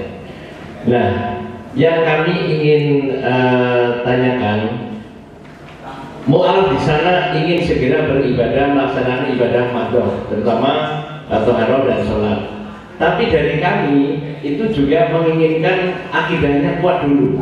Nah ini menurut Ko Dodi, ini apa dulu? Apakah penguatan akidah dulu, ini ibadah madohnya sambil jalan, atau dua-duanya gitu. Jadi perlu diketahui bahwa ini adalah mu'alaf yang tidak sekelas Ko Dodi, tapi dari ibu-ibu rumah tangga yang hidupnya di kampung, yang jauhnya dari jalan raya utama itu sekitar 2-3 kilo. Demikian, terima kasih. Baik, alhamdulillah, Pak. Jadi kalau untuk mu'alaf-mu'alaf yang masih hidup di daerah atau area yang masih banyak mitos-mitos gitu ya, yang bisa mengganggu akidah umat Islam, berarti ini harus ada kerjasama, Pak. Kerjasama dari yayasan atau mu'alaf center dengan ustadz-ustadz yang memang di bidangnya untuk membentengi akidah umat Islam juga, Pak. Kalau kami dari pembina mu'alaf itu biasanya kan kami menempuh jalur kristologi ini untuk berurusan dengan kaum kufar, Pak. Ya, kita dispesialisasikan untuk urusannya dengan kaum kufar. Tapi dengan yang saudara-saudara kita yang sudah Islam, kami menyerahkan kepada pembina-pembina mu'alaf yang memang khusus untuk membina dari nol, untuk menjadi muslim yang bisa kafah gitu, Pak. Nah, kalau Bapak menanyakan apakah akidahnya dulu atau ibadahnya dulu, sebaiknya paralel, Pak. Ya, ibadah tetap jalan, tapi akidah juga harus dibersihkan dari akidah-akidah lama. Ini juga yang menjadi tantangan kami di yayasan kami, bahwa orang yang baru masuk Islam itu kadang-kadang dan juga masih banyak yang membawa akidah lamanya, ya, ngakunya sudah Muslim, tapi dikit-dikit kalau kaget dalam nama Tuhan Yesus gitu. Masih ada yang begitu, Pak. Ya, jadi yang perlu diperbarui, Pak, untuk mereka yang baru masuk Islam itu adalah komunitasnya, Pak. Ya, komunitasnya harus benar-benar diperhatikan. Jangan sampai dia udah mualaf tapi gaulnya masih dengan teman-teman lama yang dari Kristen. Otomatis dia akidahnya nggak akan bersih-bersih. Ya, sebaiknya kita harus bisa membawa mereka, menceburkan mereka ke dalam komunitas Islam yang baru. Ya, dan kita juga harus bisa menerima mereka apa adanya dengan segala ketidaktahuan mereka. Kita sama-sama yang harus membina mereka, Pak. Bekerja sama dengan Mualaf Center dan juga mungkin lembaga-lembaga seperti Muhammadiyah juga di tingkat kecamatan kan juga ada pembinaan para mualaf. Gitu, Pak, ya, yang bisa saya jawab, ya. Terima kasih, Pak. Silakan. Bismillahirrahmanirrahim. Ini hormat. Wuhan Hao. Saya tahunya cuma Wuhan Hao, Pak. Selebihnya nggak tahu saya. Gini kok, tadi Kodoni bercerita tentang konsep Trinitas, di mana di kitab yang besar itu disebutkan bahwa itu adalah dari catatan kaki. Bagaimana tanggapan para romo atau pendeta yang lebih memahami kitab itu tentang catatan kaki tersebut? Yang kedua, tadi Kodoni juga menampilkan kitab dari Ortodok. Apakah konsep Trinitas di Ortodok sama dengan yang di Katolik atau di Protestan? Dan yang terakhir, khusus tentang gerhana mualaf, apakah para mualaf yang masuk masuk ke tempatnya Kodoni atau lembaga Kodoni didominasi oleh orang yang mempertanyakan ideologi atau ada faktor lain? Terima kasih. Assalamualaikum. Waalaikumsalam warahmatullahi wabarakatuh. Alhamdulillah. Jadi yang pertama, bagaimana tanggapan pemuka agama Katolik terhadap yang disebut catatan kaki di sini? Ayat itu pasti tidak asli, ya Pak ya. Tanggapannya macam-macam. Ada yang beranggapan begini. Tadi saya juga sempat mengatakan bahwa kalau untuk doktrinisasi kepada jemaat, mereka kalau misalnya mendapatkan pertanyaan seperti ini, mereka kan bilang apa? Ini tidak penting. Tidak penting kan ya. Yang penting adalah mereka tetap percaya bahwa Yesus itu Tuhan yang menjelma jadi manusia untuk menebus dosa kalian. Masalah ayat-ayat ada yang palsu atau ada yang tidak asli dan segala macam, itu hanyalah transmisi, ya, proses transmisi menjadi kitab yang seperti ini. Tetapi mereka mengatakan bahwa mereka jujur gitu. Jujur dalam arti mengatakan apa adanya. Karena apa, Pak? Di kekristenan, di kelompok kekristenan yang utama ya Pak ya, ini saya tidak bicara denominasi tapi bicara tentang perbedaan kelompok gereja ini yang mau mengikuti kodeks dokumen barat atau timur gitu kan. Kalau yang mengikuti dokumen-dokumen yang barat, mereka memang kebanyakan tidak mendapatkan ayat yang tadi yang tidak asli itu. Jadi ketika mereka bilang, ditanya misalnya sama jemaatnya, kenapa bisa ada ayat tidak asli? Oh, itu di kodeks awal memang tidak ada, tapi di kodeks yang lain ada. Kodeks yang lain ini, tetapi jarak waktunya dengan yang kodeks yang lama itu cukup jauh, Pak. Jadi, kalau mau diceritakan bagaimana ceritanya, kok bisa sebuah kitab di abad ke-16 keluar ada ayat ini, tapi ada Bible yang versi lain yang keluar tanpa ayat ini gitu. Nah, maksud saya begini, Pak. Jadi di dalam kekristenan sendiri ada kelompok-kelompok Kristen yang mengikuti dokumen apa adanya yang mereka terima dari pemuka agama mereka. Tetapi juga ada kelompok lain yang maunya Bible mereka adalah Bible yang isinya itu yang jujur, dalam arti tidak mau mengikuti ayat-ayat yang ada intervensi manusia.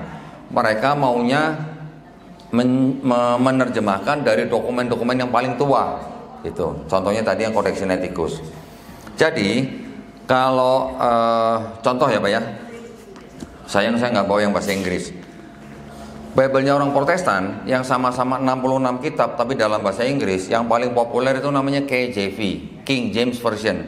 Diterbitkan kira-kira tahun 1611 di Inggris. Nanti ada lagi kira-kira di abad ke-19, akhir abad 19, itu sudah mulai timbul Kristen yang menerbitkan Bible dengan aliran kritik teks, Pak, bilangnya. Kritik teks itu artinya mereka mau menerjemahkan hanya dari dokumen-dokumen yang paling lama, yang lebih dekat ke narasumber. Jadi kalau dokumen lama tidak ada ayat itu, ya mereka tidak masukkan. Gitu. Contohnya apa? Versi NIV, New International Version. Nanti ada lagi versi RSV, Revised Standard Version. Kedua, versi ini tidak memasukkan atau tidak ada ayat yang dianggap tidak asli itu, Pak. Bahkan mereka memberikan catatan ayat 7 itu tidak ada di dalam dokumen atau naskah-naskah kuno sebelum abad ke-16. Bayangin, Pak. Dari Yesus abad pertama, kodeks-kodeks awal yang paling lengkap di abad keempat, ini 1600 tahun baru ada menurut NIV. Jadi jaraknya jauh sekali gitu. Jadi ada kemungkinan memang ayat-ayat itu adalah hasil pemikiran agama dari pemuka agama mereka yang dijadikan agama. Itu Pak ya. Tanggapannya macam-macam. Ada yang tidak penting, ada yang jujur bilangnya, tapi mereka tetap punya doktrin yang tidak berubah gitu Pak. Tapi kalau yang berpikir, insya Allah yang berpikir ada begini Pak, contoh.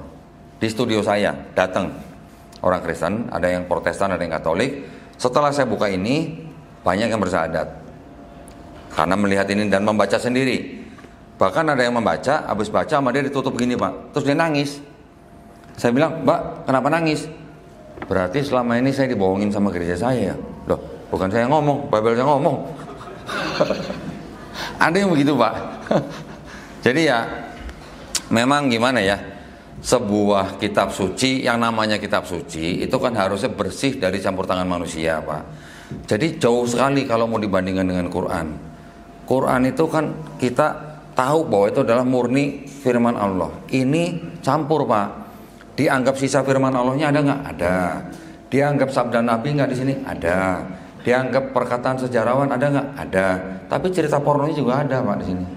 Kalau kita kan bisa-bisa, Quran sendiri, hadis sendiri, nanti ada sirah nabawi sendiri, ada kitab khusus buat pasutri juga sendiri kan Pak, begitu. Kalau ini campur jadi satu gado-gado. Ada seorang akhwat Pak ya, masih muda, masih SMA.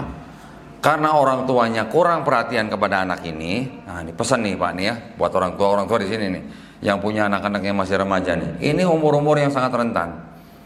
Keluar dari minimarket Pak, kecegat ketemu pendeta. Cerita ngobrol-ngobrol, akhirnya dibawa ke gereja. Tidak lama kemudian dibaptis Pak. Dibaptis. Kenapa? Karena di gereja itu sistem kekeluarganya sangat-sangat baik. Sangat-sangat bagus. Diperhatikan Pak. Kebutuhannya apa segala macam. Diperlakukan seperti keluarga. Sakit dibesuk. Butuh apa dibantu. Itu gereja. Dengan DKI masjid jauh Pak. Saya bilang jauh. Terus terang jauh. Ya, ketika anak perempuan ini sudah murtad, orang tuanya tahu, baru mencak-mencak. Baru anak ini dicarikan solusinya bagaimana. Akhirnya ketemu saya, dipertemukan dengan saya. Saya tanya, Dek, kamu di gereja udah suruh baca apa aja? Saya disuruh baca Perjanjian Baru. Gitu. Perjanjian Lama belum? Belum. Tahu nggak kenapa? Nggak tahu. Baca mau baca. Saya bukain, saya suruh baca ayat 1 sampai 20. Dia baru baca ayat 1 sampai 3 udah ditutup sama dia Pak. Ini. Kok begitu ceritanya? Dia baca sendiri Pak ceritanya. Bahasanya memang vulgar. Cerita porno Pak. Nggak cocok gitu kalau dibaca anak SMA gitu. Baru sadar mereka, nggak tahu yang gitu-gituan, nggak tahu gitu. Makanya itu gereja juga bisa memberi batasan. Kalau anak kamu bacanya yang ini, jangan yang ini gitu. Ya. Oke, itu secara umum lah ya. Tetapi kalau yang dikatakan sebagai doktrin tidak bisa dibantah Pak. Doktrin itu memang cara yang paling sangat susah dihapuskan, yang namanya doktrin ya. Kecuali kalau orang itu mau menggunakan akal dan pikirannya. Contoh lagi, ada seorang ibu punya anak 2, menikah dengan seorang laki-laki Kristen, 20 tahun menikah. Sudah punya anak, setelah suaminya meninggal, dia kembali ke Jakarta. Dia selama ini tinggal di Papua, Pak. Tinggal balik ke Jakarta, kembali kepada keluarga besarnya kan, Pak. Keluarga besarnya muslim semua. Ya, otomatis keluarga besarnya kan mengajak dia untuk kembali ke Islam gitu kan. Ya namanya dia sudah nggak punya suami, akhirnya mau kembali ke Islam. Bersahadat. Tapi setelah beberapa bulan bersahadat, itu akidahnya masih akidah Kristen banget, Pak, gitu. Karena dia udah 20 tahun di Papua hidup sebagai orang Kristen gitu. Ya gitu, kalau dikit-dikit dalam nama Tuhan Yesus, dikit-dikit dalam nama Tuhan Yesus gitu. Akhirnya ada temannya yang tahu, dikenalkan kepada saya, janjianlah kita ngobrol. Saya cuman pakai Bible aja, Pak. Saya nggak pakai Quran. Saya cuman pakai Bible. Tolong baca ayat ini. Ini yang di sini Tuhan, Bible lain Tuhan. Nanti ada di sini 20 tahun, sini 40 tahun. Kontradiksi gitu, Pak. Terus akhirnya baru saya katakan, saya mencoba cara yang simple. Contoh begini. Ibu kan cinta banget sama Yesus kan? Oh iya, saya cinta banget sama Yesus gitu. Tapi udah muslim pada waktu itu, tapi akidahnya masih akidah lama. Ibu cinta Yesus. Kalau ibu sebagai Kristen bisa ngelihat Yesus nih, punya kesempatan bisa melihat Yesus mau disalib gitu. Ketika Yesus mau disalib, ibu orang yang cinta Yesus itu bakal nolong Yesus supaya nggak disalib, atau bakal nolong tentara Romawi nyalib Yesus. Bingung, Pak, dia jawabnya. Saya tolong Yesus lah biar nggak disalib gitu. Ya namanya cinta Yesus kan, Pak. Tapi ketika dia jawab begitu, saya bilang, kalau ibu tolong Yesus supaya tidak disalib, dosa ibu nggak ditebus dong. Oh iya ya. Jadi kan itu kan sebuah sebuah pertentangan pergulatan batin gitu. Batinnya cinta Yesus, tapi giliran diberikan opsi tindakan apa, ya dia maunya kalau cinta kan pasti menolong, Pak. Tapi ada konsep penebusan dosa ciptaan manusia yang belakangan, yaitu siapa? Ciptaan Paulus. Lah Yesus sendiri nggak pernah ngajarin kok dia mati di atas kayu salib buat nebus banyak orang atau nebus semua orang. Ada ayat bunyi seperti itu, tapi itu ciptaan Markus. Saya bisa buktikan. Nah, jadi sebenarnya kalau baca ini Yesus ngajarin Islam. Terus yang berikutnya tadi apa, Pak? Katolik dan Ortodok. Ortodok dan Katolik itu pecah tahun 1054 Masehi, Pak. Ya. Penyebab pecahnya karena manajemen gereja, pemimpin gerejanya, juga karena ada sebuah perbedaan yang tipis di dalam akidah mereka, Pak. Tipisnya apa? Ortodok bilang Roh Kudus itu berasal dari Bapa saja. Kalau Katolik bilang Roh Kudus itu berasal dari Bapa dan Anak. Gitu. Dah, Pak, bedanya cuma itu doang. Tentu saja kalau ritual mirip-mirip lah ya. Bajunya mereka kan juga mirip-mirip kan. Tapi yang paling menjadi dasar mereka pecah cuma dua itu aja. Satu manajemen gereja, yang kedua tentang Roh Kudus berasal dari mana. Tapi memahami Trinitasnya sama, Pak. Pemahaman Trinitasnya sama. Yang itu tadi, Bapa Tuhan, Yesus Tuhan, Roh Kudus Tuhan. Tapi bukan 3 Tuhan tapi 1 Tuhan. Itu sebenarnya melalui proses yang panjang. Kalau Katolik dan Ortodok pecah tahun 1054, akidahnya Kristen itu baru selesai di abad ke-8, Pak. Jadi baru 200 tahun akidahnya selesai, baru mereka pecah. Gitu. Pertama kali akidahnya umat Islam timbul tahun 325 Masehi di Konsili Nisea yang menetapkan Yesus punya hakikat yang sama dengan Bapa. Nah, itu Yesus baru dianggap ilahi gitu. Ya, 325 Masehi, Pak. Yang kedua, itu belum ada Trinitas loh, Pak. Baru Duinitas, kan baru 2, Bapa dan Yesus gitu. Belum ada Roh Kudus gitu ya. Belum ada Trinitas. Trinitasnya kapan? Tahun 381 Masehi. Konsili di Konstantinopel menganggap bahwa Roh Kudus juga punya hakikat yang sama dengan Bapa. Baru itu fix Trinitas. Ada Bapa, Putra, Roh Kudus. Ketika itu tahun 431 Masehi di kota Efesus diadakan lagi konsili di Efesus ya, yang menyatakan bahwa Maria itu dianggap sebagai Theotokos. Theotokos itu artinya bunda penghantar Tuhan ke bumi. Jadi Tuhan mau turun ke bumi perlu ada yang ngantar gitu, Pak. Maria ini gitu kan. Kenapa bisa ada konsili ini? Karena ada orang-orang Kristen golongan lain yang menyembah Maria sebagai Tuhan. Jadi gereja memutuskan yang menyembah Maria itu bidat gitu. bidat Pak, bukan bid'ah ya Pak ya. Bidat sesat gitu maksudnya. Nah, kita mungkin ingat Pak, di Quran surat Al-Maidah ayat 116, kita mengingat bahwa nanti insya Allah akan ada dialog antara Allah Subhanahu Wa Taala dengan Nabi Isa alaihissalam, di mana Allah Subhanahu Wa Taala bertanya kepada Nabi Isa alaihissalam, apakah kamu pernah menjadikan dirimu dan ibumu sebagai sesembahan? Betul Pak? Menurut orang Kristen ayat itu salah.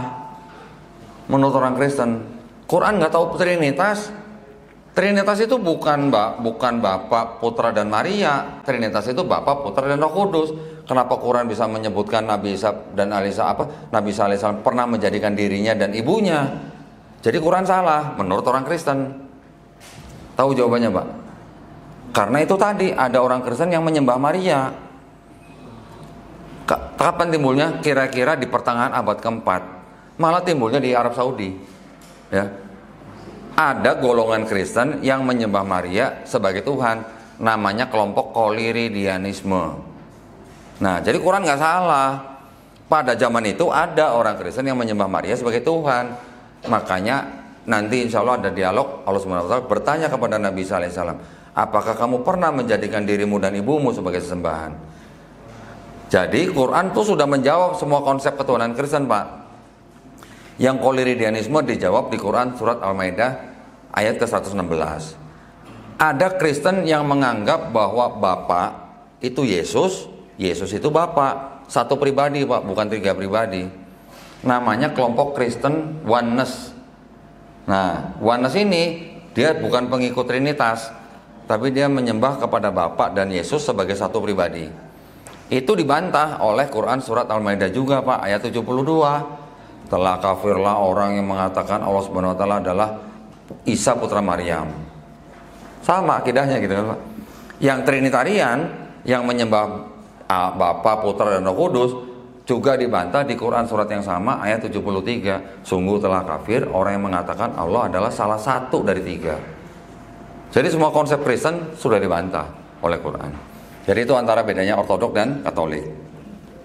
Yang ketiga tadi pertanyaan mengenai mu'alaf ya Pak ya, yang masuk ke dalam gerakan mu'alaf, apakah itu mereka takut karena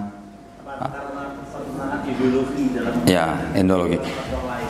Ya, biasanya Pak, gini, kalau saya debat sama orang Kristen atau sama orang atau pendetanya sekalipun, berdebat tentang teologi penting nggak? Penting, karena itu adalah akidah, betul kan Pak?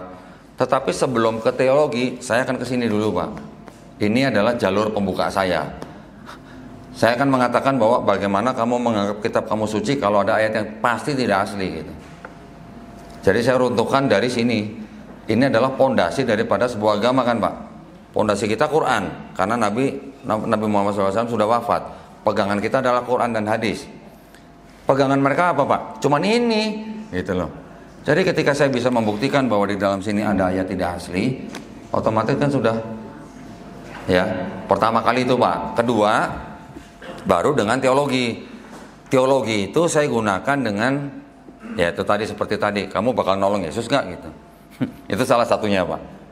Yang kedua, dengan cara begini Pak. Kita baca ya, sama-sama baca di sini. Di sini ada cerita bahwa Yesus disalib oleh tentara Romawi. Ya, tentara Romawi itu diperintahkan oleh atasan mereka, Gubernur Pontius Pilatus namanya Pak. Pontius Pilatus menyuruh tentara Romawi karena dituntut oleh imam-imam Yahudi yang menangkap Yesus karena dibantu oleh Yudas, namanya Yudas Iskariot Pak. Ya, dianggapnya Yudas Iskariot itu murid yang berkhianat gitu. Tetapi ada ayat lagi yang mengatakan bahwa Yudas Iskariot melakukan itu karena dibisiki iblis Pak, pada waktu perjamuan kudus. Ini cerita di sini loh Pak. Semua ada ayatnya loh. Jadi saya cuma bertanya begini. Jadi yang menyalibkan Yesus itu buat menebus dosa manusia, orang-orang Kristen ini, yang menyalib Yesus itu berjasa apa berdosa buat orang Kristen?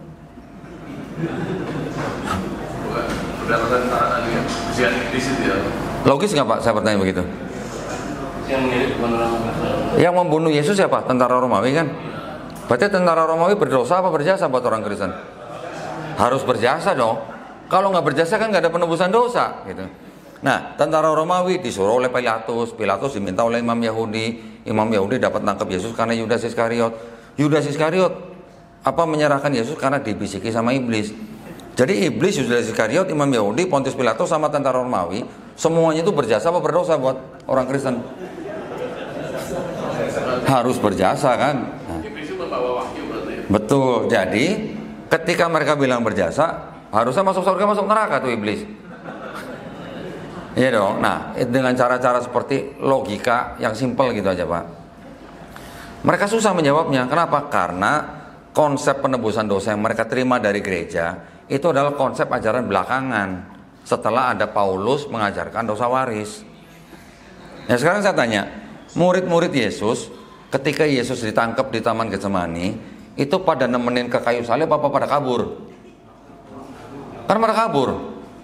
Berarti mereka nggak tahu kalau dosa mereka ditebuskan sama Yesus kan? Nanti ada ayat bahwa di dekat salib ada murid yang dikasihi, tapi nggak ada namanya. Mereka klaim itu adalah Yohanes, murid yang dikasihi.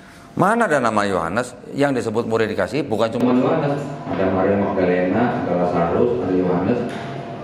Jadi klaimnya mereka masih kurang kuat gitu lah. Hanya berdasarkan teks. Ya, itu masih kurang kuat. Maka itu kita yang membaca ini itu memang tidak boleh baca terlalu dekat, Pak. Kalau baca terlalu dekat ini kita terkungkung dengan doktrin mereka. Tapi kalau kita agak jauh begini, oh kita tahu separuh ini punya orang Yahudi. Oh ternyata kita Yahudi ini tauhid. Oh kalau yang ini ternyata ajaran-ajaran ini tidak mengajarkan Kristen. Ternyata Yesus di dalam 4 gospel tidak pernah mengucapkan kata Kristen, tidak pernah mengajarkan konsep Kristen. Yang mengajarkan konsep Kristen adalah Paulus, yang kemudian diteruskan oleh pihak gereja.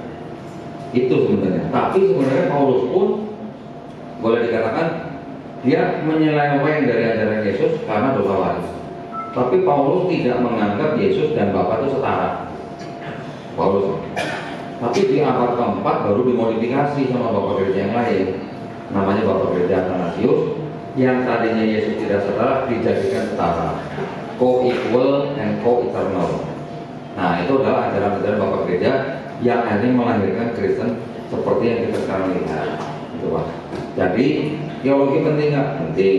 Tapi kalau buat saya kritik teks lebih penting. Karena kalau teologi Pak, ya Pak ya, kalau saya dapat teologi sama pendeta nih, mau saya kritik bagaimanapun, pada akhirnya kan langsung didukung oleh ini.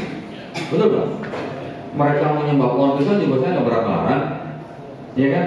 Jadi teologi ujungnya langsung didukung wali akhir. Kita pakai ilmu teologi hanya untuk memancing atau merangsang orang berpikir.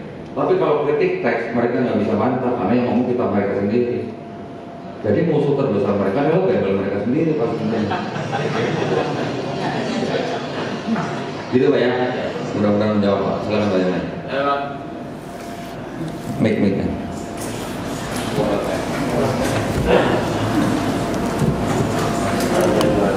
Assalamualaikum warahmatullahi wabarakatuh. Dari banyak cerita tentang asal mulanya ajaran ini kemudian yang saya akan juga asal mulanya ajarannya anak-anak itu misalnya Yesus lahir di Bethlehem ya, itu kan Bethlehem namanya itu kan kalau tidak salah itu daerah Palestina, Mesir apa Palestina apa Asol dan itu kemudian yang saya ingatkan dari mana asalnya cerita. Mestinya orang Palestina itu ceritanya sih pasir, onta, pohon kurma. Terus jangan pasalnya cerita sehingga alur Natal itu ceritanya itu cemara, salju, lonceng, terus apa? Nah itu rusak utuh, terus kakek yang tua gendut itu Santa Claus. Ya Santa Claus itu apanya Yesus itu?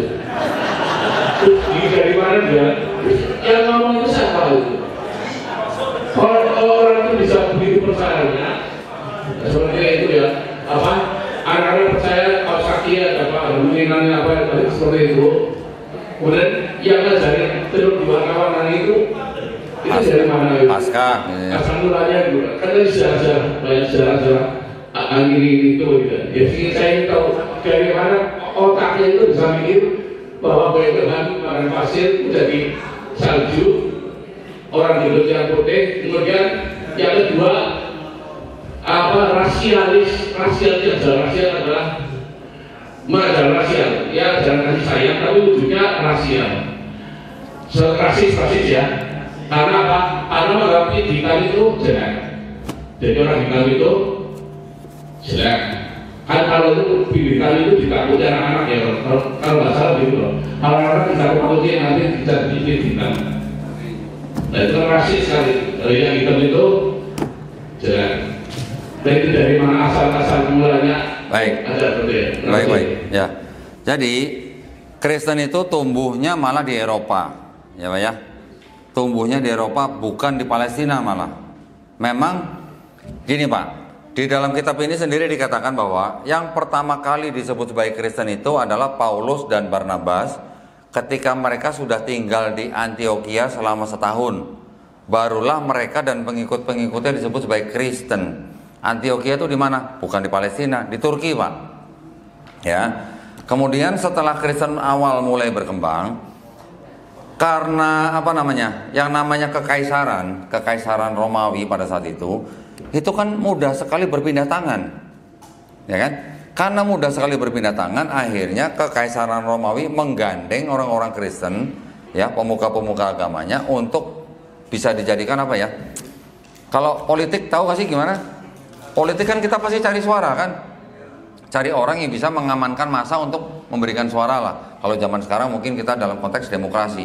Tapi pada zaman itu pemuka agama mereka kan yang bisa menjadi perpanjangan tangan mereka untuk mengamankan orang yang mendukung raja atau kaisar pada saat itu kan. Jadi sebenarnya Kristen timbul karena politik, kemudian dibawa menjadi ke Romawi atau Eropa. Jadi yang sebelumnya bukan di Eropa menjadi di Eropa. Berarti kan orang Romawi yang bunuh Yesus sendiri malah menjadikan Yesus sebagai Tuhan gitu. Jadi berarti kan mereka membunuh Tuhan mereka sendiri gitu kan. Jadi timbulnya di Eropa gitu kan Pak. Nah kalau di Eropa kita tahu sendiri, kalau Eropa kan ya jadi salju, bukan jadi padang pasir.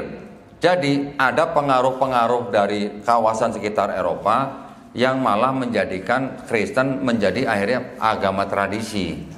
Dengan yang tadi ada Santa Claus, ada pit hitam, itu adalah tradisi-tradisi mereka ketika mereka sedang merayakan Natal.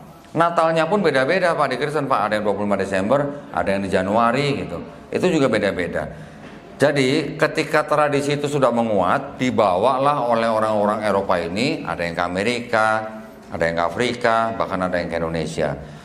Nah, tradisi itu menjadi bukan seperti di Islam harus benar-benar dijalankan. Orang-orang Amerika sendiri mengaku ya, yang saya kenal, mengaku mereka menggunakan kata Jesus Christ ketika mereka kaget, bukan dalam arti mereka beriman kepada Yesus loh Pak, bukan.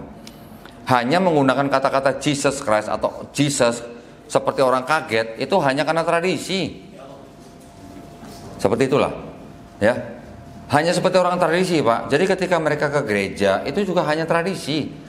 Mereka melakukan Paskah, Natal, mereka menganggap itu sebagai tradisi. Masih ada orang-orang Kristen di Amerika yang menjalankan Natal memang sesuai dengan agama mereka. Jadi uri-uri kebudayaan versi Amerika.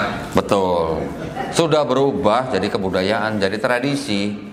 Gitu Pak, ya. Sekarang di Eropa sendiri, kekristenan itu sendiri sekarang sudah dikatakan anjlok. Anjlok dalam arti apa? Gereja-gereja udah pada kosong. Hampir 500 gereja yang saya dengar di Eropa sudah berubah fungsi. Ada yang jadi perpustakaan, ada yang jadi kafe, dan alhamdulillah ada yang jadi masjid. Teman-teman saya di Amerika ada yang video call sama saya dengan bangganya Pak. Ketika kemarin Idul Fitri, Idul Adha, mereka video call ke saya, di belakang mereka masjid. Kok ini bekas gereja nih? Alhamdulillah, pada pamer Pak. Ini gereja-gereja yang jadi masjid gitu. Kita sendiri juga pernah Pak beli gereja di Desa Gentan, Ganti Warno, Klaten. Pernah. Ya. Memang kalau di Eropa, Kristen itu sedang anjlok, sedang turun.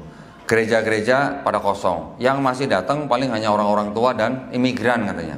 Bahkan di Italia, pusatnya Kristen yang ada Vatikan di sono, itu malah sekarang sudah kebanyakan mereka menjadi orang ateis. Yang ke gereja hanya orang-orang tua dan imigran. Dulu-dulunya, ini sebenarnya hanya beberapa tahun yang lalu nih Pak. Setiap warga negara kan dipotong duitnya dari penghasilan mereka masuk ke Vatikan. Uang pajak gitu. Nah, mereka protes. Mereka nggak mau lagi bayar pajak ke Vatikan gitu. Vatikan kan negara dalam negara. Ya kan? Akhirnya mereka protes. Nah, dari situ akhirnya pemerintah Italia membebaskan mereka dari pajak ke Vatikan. Tapi kan Vatikan kan duitnya udah terlanjur banyak gitu. Kemana duitnya? Itu sampai ke Indonesia. Untuk kristenisasi, karena di tahun 1965 di Konsili Vatikan kedua itu sudah dicanangkan kristenisasi ke seluruh dunia. Nah gitu. Jadi kalau Bapak tadi bertanya ada Santa Claus dan segala macam, itu udah tradisi Pak. Pohon Natal memang dari Kristen? Bukan. Itu bukan ajaran Kristen. Di Bible ini nggak ada Pak ajaran Natal pasang pohon cemara, pakai hiasan, nggak ada. Malah dikutuk Pak kalau di sini Pak. Di Perjanjian Lama tapi ya. Dikutuk orang yang bawa pohon, dipotong, dibawa ke rumah, dihiasi, itu malah dikutuk di Perjanjian Lama. Di Perjanjian Baru nggak ada ajaran Natal pakai pohon cemara gitu, nggak ada. Itu adalah tambahan budaya-budaya orang pagan yang masuk ke dalam Kristen. Gitu Pak ya. Cukup, silakan. Oke, satu lagi ya. Sebelumnya ada mobil yang mau keluar Pajero putih, kan saya akan mau keluar mobilnya. Oh iya. Assalamualaikum warahmatullahi wabarakatuh. Dari yang disampaikan tadi tentang agama Nasrani atau Kristen awal itu, bahwa pada zaman itu Nabi Isa ini atau Isa ini dan sezaman itu adalah orang-orang yang punya mujizat kesehatan. Bahkan Nabi Isa sampai dikatakan bisa menghidupkan orang mati. Tradisi, kalau tadi bilang tradisi, kesehatan ini luar biasa. Andalan bagi orang Katolik kesehatan. Dan banyak orang yang percaya ke rumah sakitnya Kristen atau dokter yang Kristen memang luar biasa. Apakah mereka mengembangkan tradisi kesehatannya secara sendiri atau memang ada hal yang mereka anjurkan. Saya punya contoh namanya Dr. Budi, Ketua DPRD. Waktu masih jadi dokter di Malang, itu pasiennya luar biasa. Dan semua orang tahu dia Kristen, ya. Pasiennya banyak sekali. Terus bahkan ada orang ketemu Robert Mari gitu. Nah, orang menceritakan bahwa Dr. Budi ini misionaris katakan awal atau orang yang punya misi katakan. Tetapi di seluruh Indonesia saat ini kesehatan ataupun medis di Katolik ini orang Nasrani luar biasa dan menjadi andalan mereka, termasuk di Banyumas banyak dalam rumah sakit Elizabeth. Nah, berarti tradisi Kristen ini hebat menurut saya, keunggulan. Nah, itu keunggulan pertama. Keunggulan kedua, mereka agamanya enak. Juru selamat gitu ya. Kita dijamin selamat ke dunia akhirat itu. Di akhirat itu nanti kita ketemu sama Bapak, ketemu sama yang lain. Nah, yang ketiga, di samping kesehatan, kenyamanan beragama ya. Artinya jaminan keselamatan di dunia dan akhirat. Yang ketiga, mereka memang asik beragamanya. Ini yang menjadikan kalau kita mau menentang mereka pun, penjelasan kepada mereka pun, tahapan ini harus dilalui. Bahwa jadi karena kita ini agama yang menyenangkan juga, agama yang menyenangkan, memberikan pengobatan yang juga bagus, itu. Terus yang ketiga juga kalau perlu ya kasih jaminan juru selamat lah. Bahwa kalau masuk Islam oleh muda jelas nanti selamat lah. Tidak hanya bersama Bapak, bersama yang lain juga nanti di sana. Jangan sampai kita ingin menentang kristenisasi tapi Islam kita itu kaku, uangnya susah, jadi susah gitu ya, dan lain-lain. Ini yang kadang menurut saya juga kita sendiri tidak pas. Yang kita hadapi adalah juru selamat, orang yang menjamin selamat di dunia akhirat, orang yang memberikan pengobatan yang luar biasa, sosial tinggi, ketika beragamanya menggembirakan. Hari gereja itu nyanyi mau sepatu, kita hari masjid sepatunya hilang. Assalamualaikum warahmatullahi wabarakatuh. Waalaikumsalam warahmatullahi wabarakatuh. Iya, memang kalau tadi beberapa poin yang Bapak sampaikan, 3 poin itu sebenarnya dibilang ada hubungannya tapi tidak secara langsung ya. Jadi itu ada urusan dengan teologi tapi juga ada urusan dengan ritual ibadah. Memang kalau kita lihat mereka memang sangat-sangat enjoy Pak kalau ke gereja, ya kan? Tapi jangan lupa Pak, perpuluhan Pak. Lebih bagus kita juga setengah nggak jalan ini. Nah, tapi mereka 10% Pak.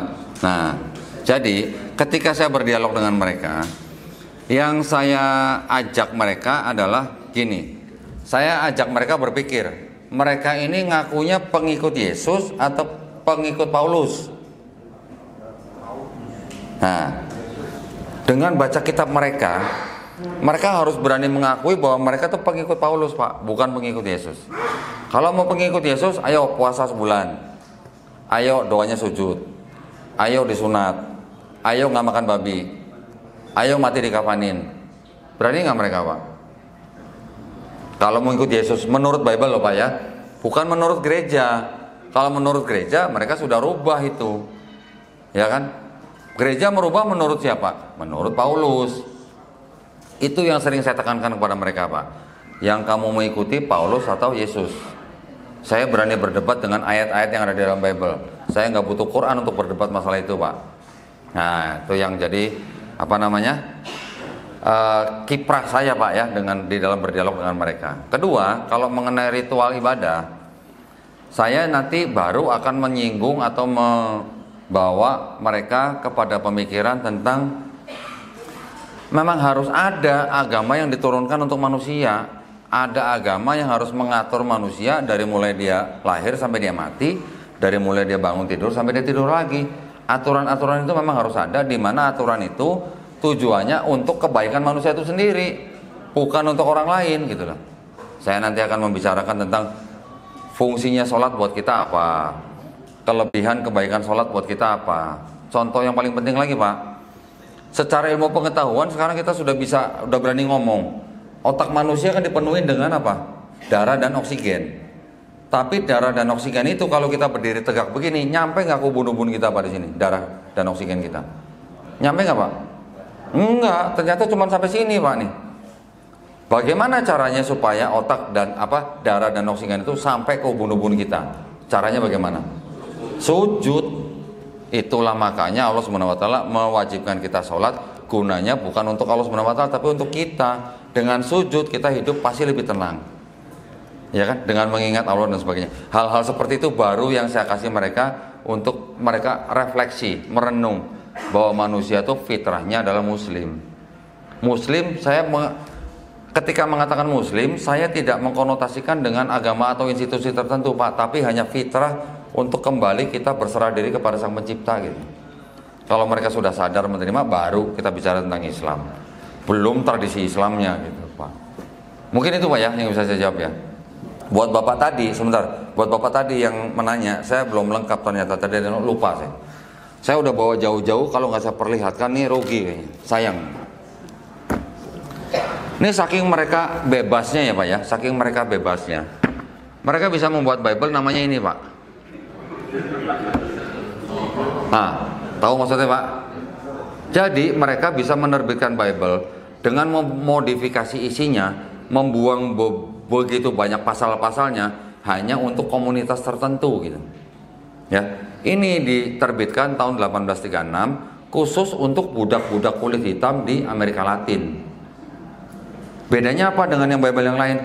Pasal-pasal yang berhubungan dengan perbudakan itu dihapus sama mereka Pak. Dibuang gitu. Disuruh budak baca. Tujuannya apa? Tujuannya apa kira-kira? Untuk tidak berontak kan Pak berarti? Ya, untuk tidak berontak lah, karena di sini tidak ada perintah untuk budak misalnya. Ada lagi Pak, yang saking bebasnya mereka bisa bikin Bible begini. Jangan bilang LGBT Pak, lagi bete gitu.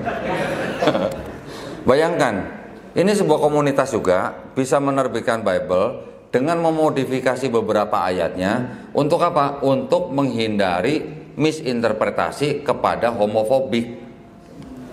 Bayangkan. Jadi ini kan bisa diatur gitu Bible-nya. Hah? Ada. Tapi beberapa ayat kata-katanya dirubah. supaya tidak menimbulkan perspektif negatif terhadap kaum homofobik gitu. Ya.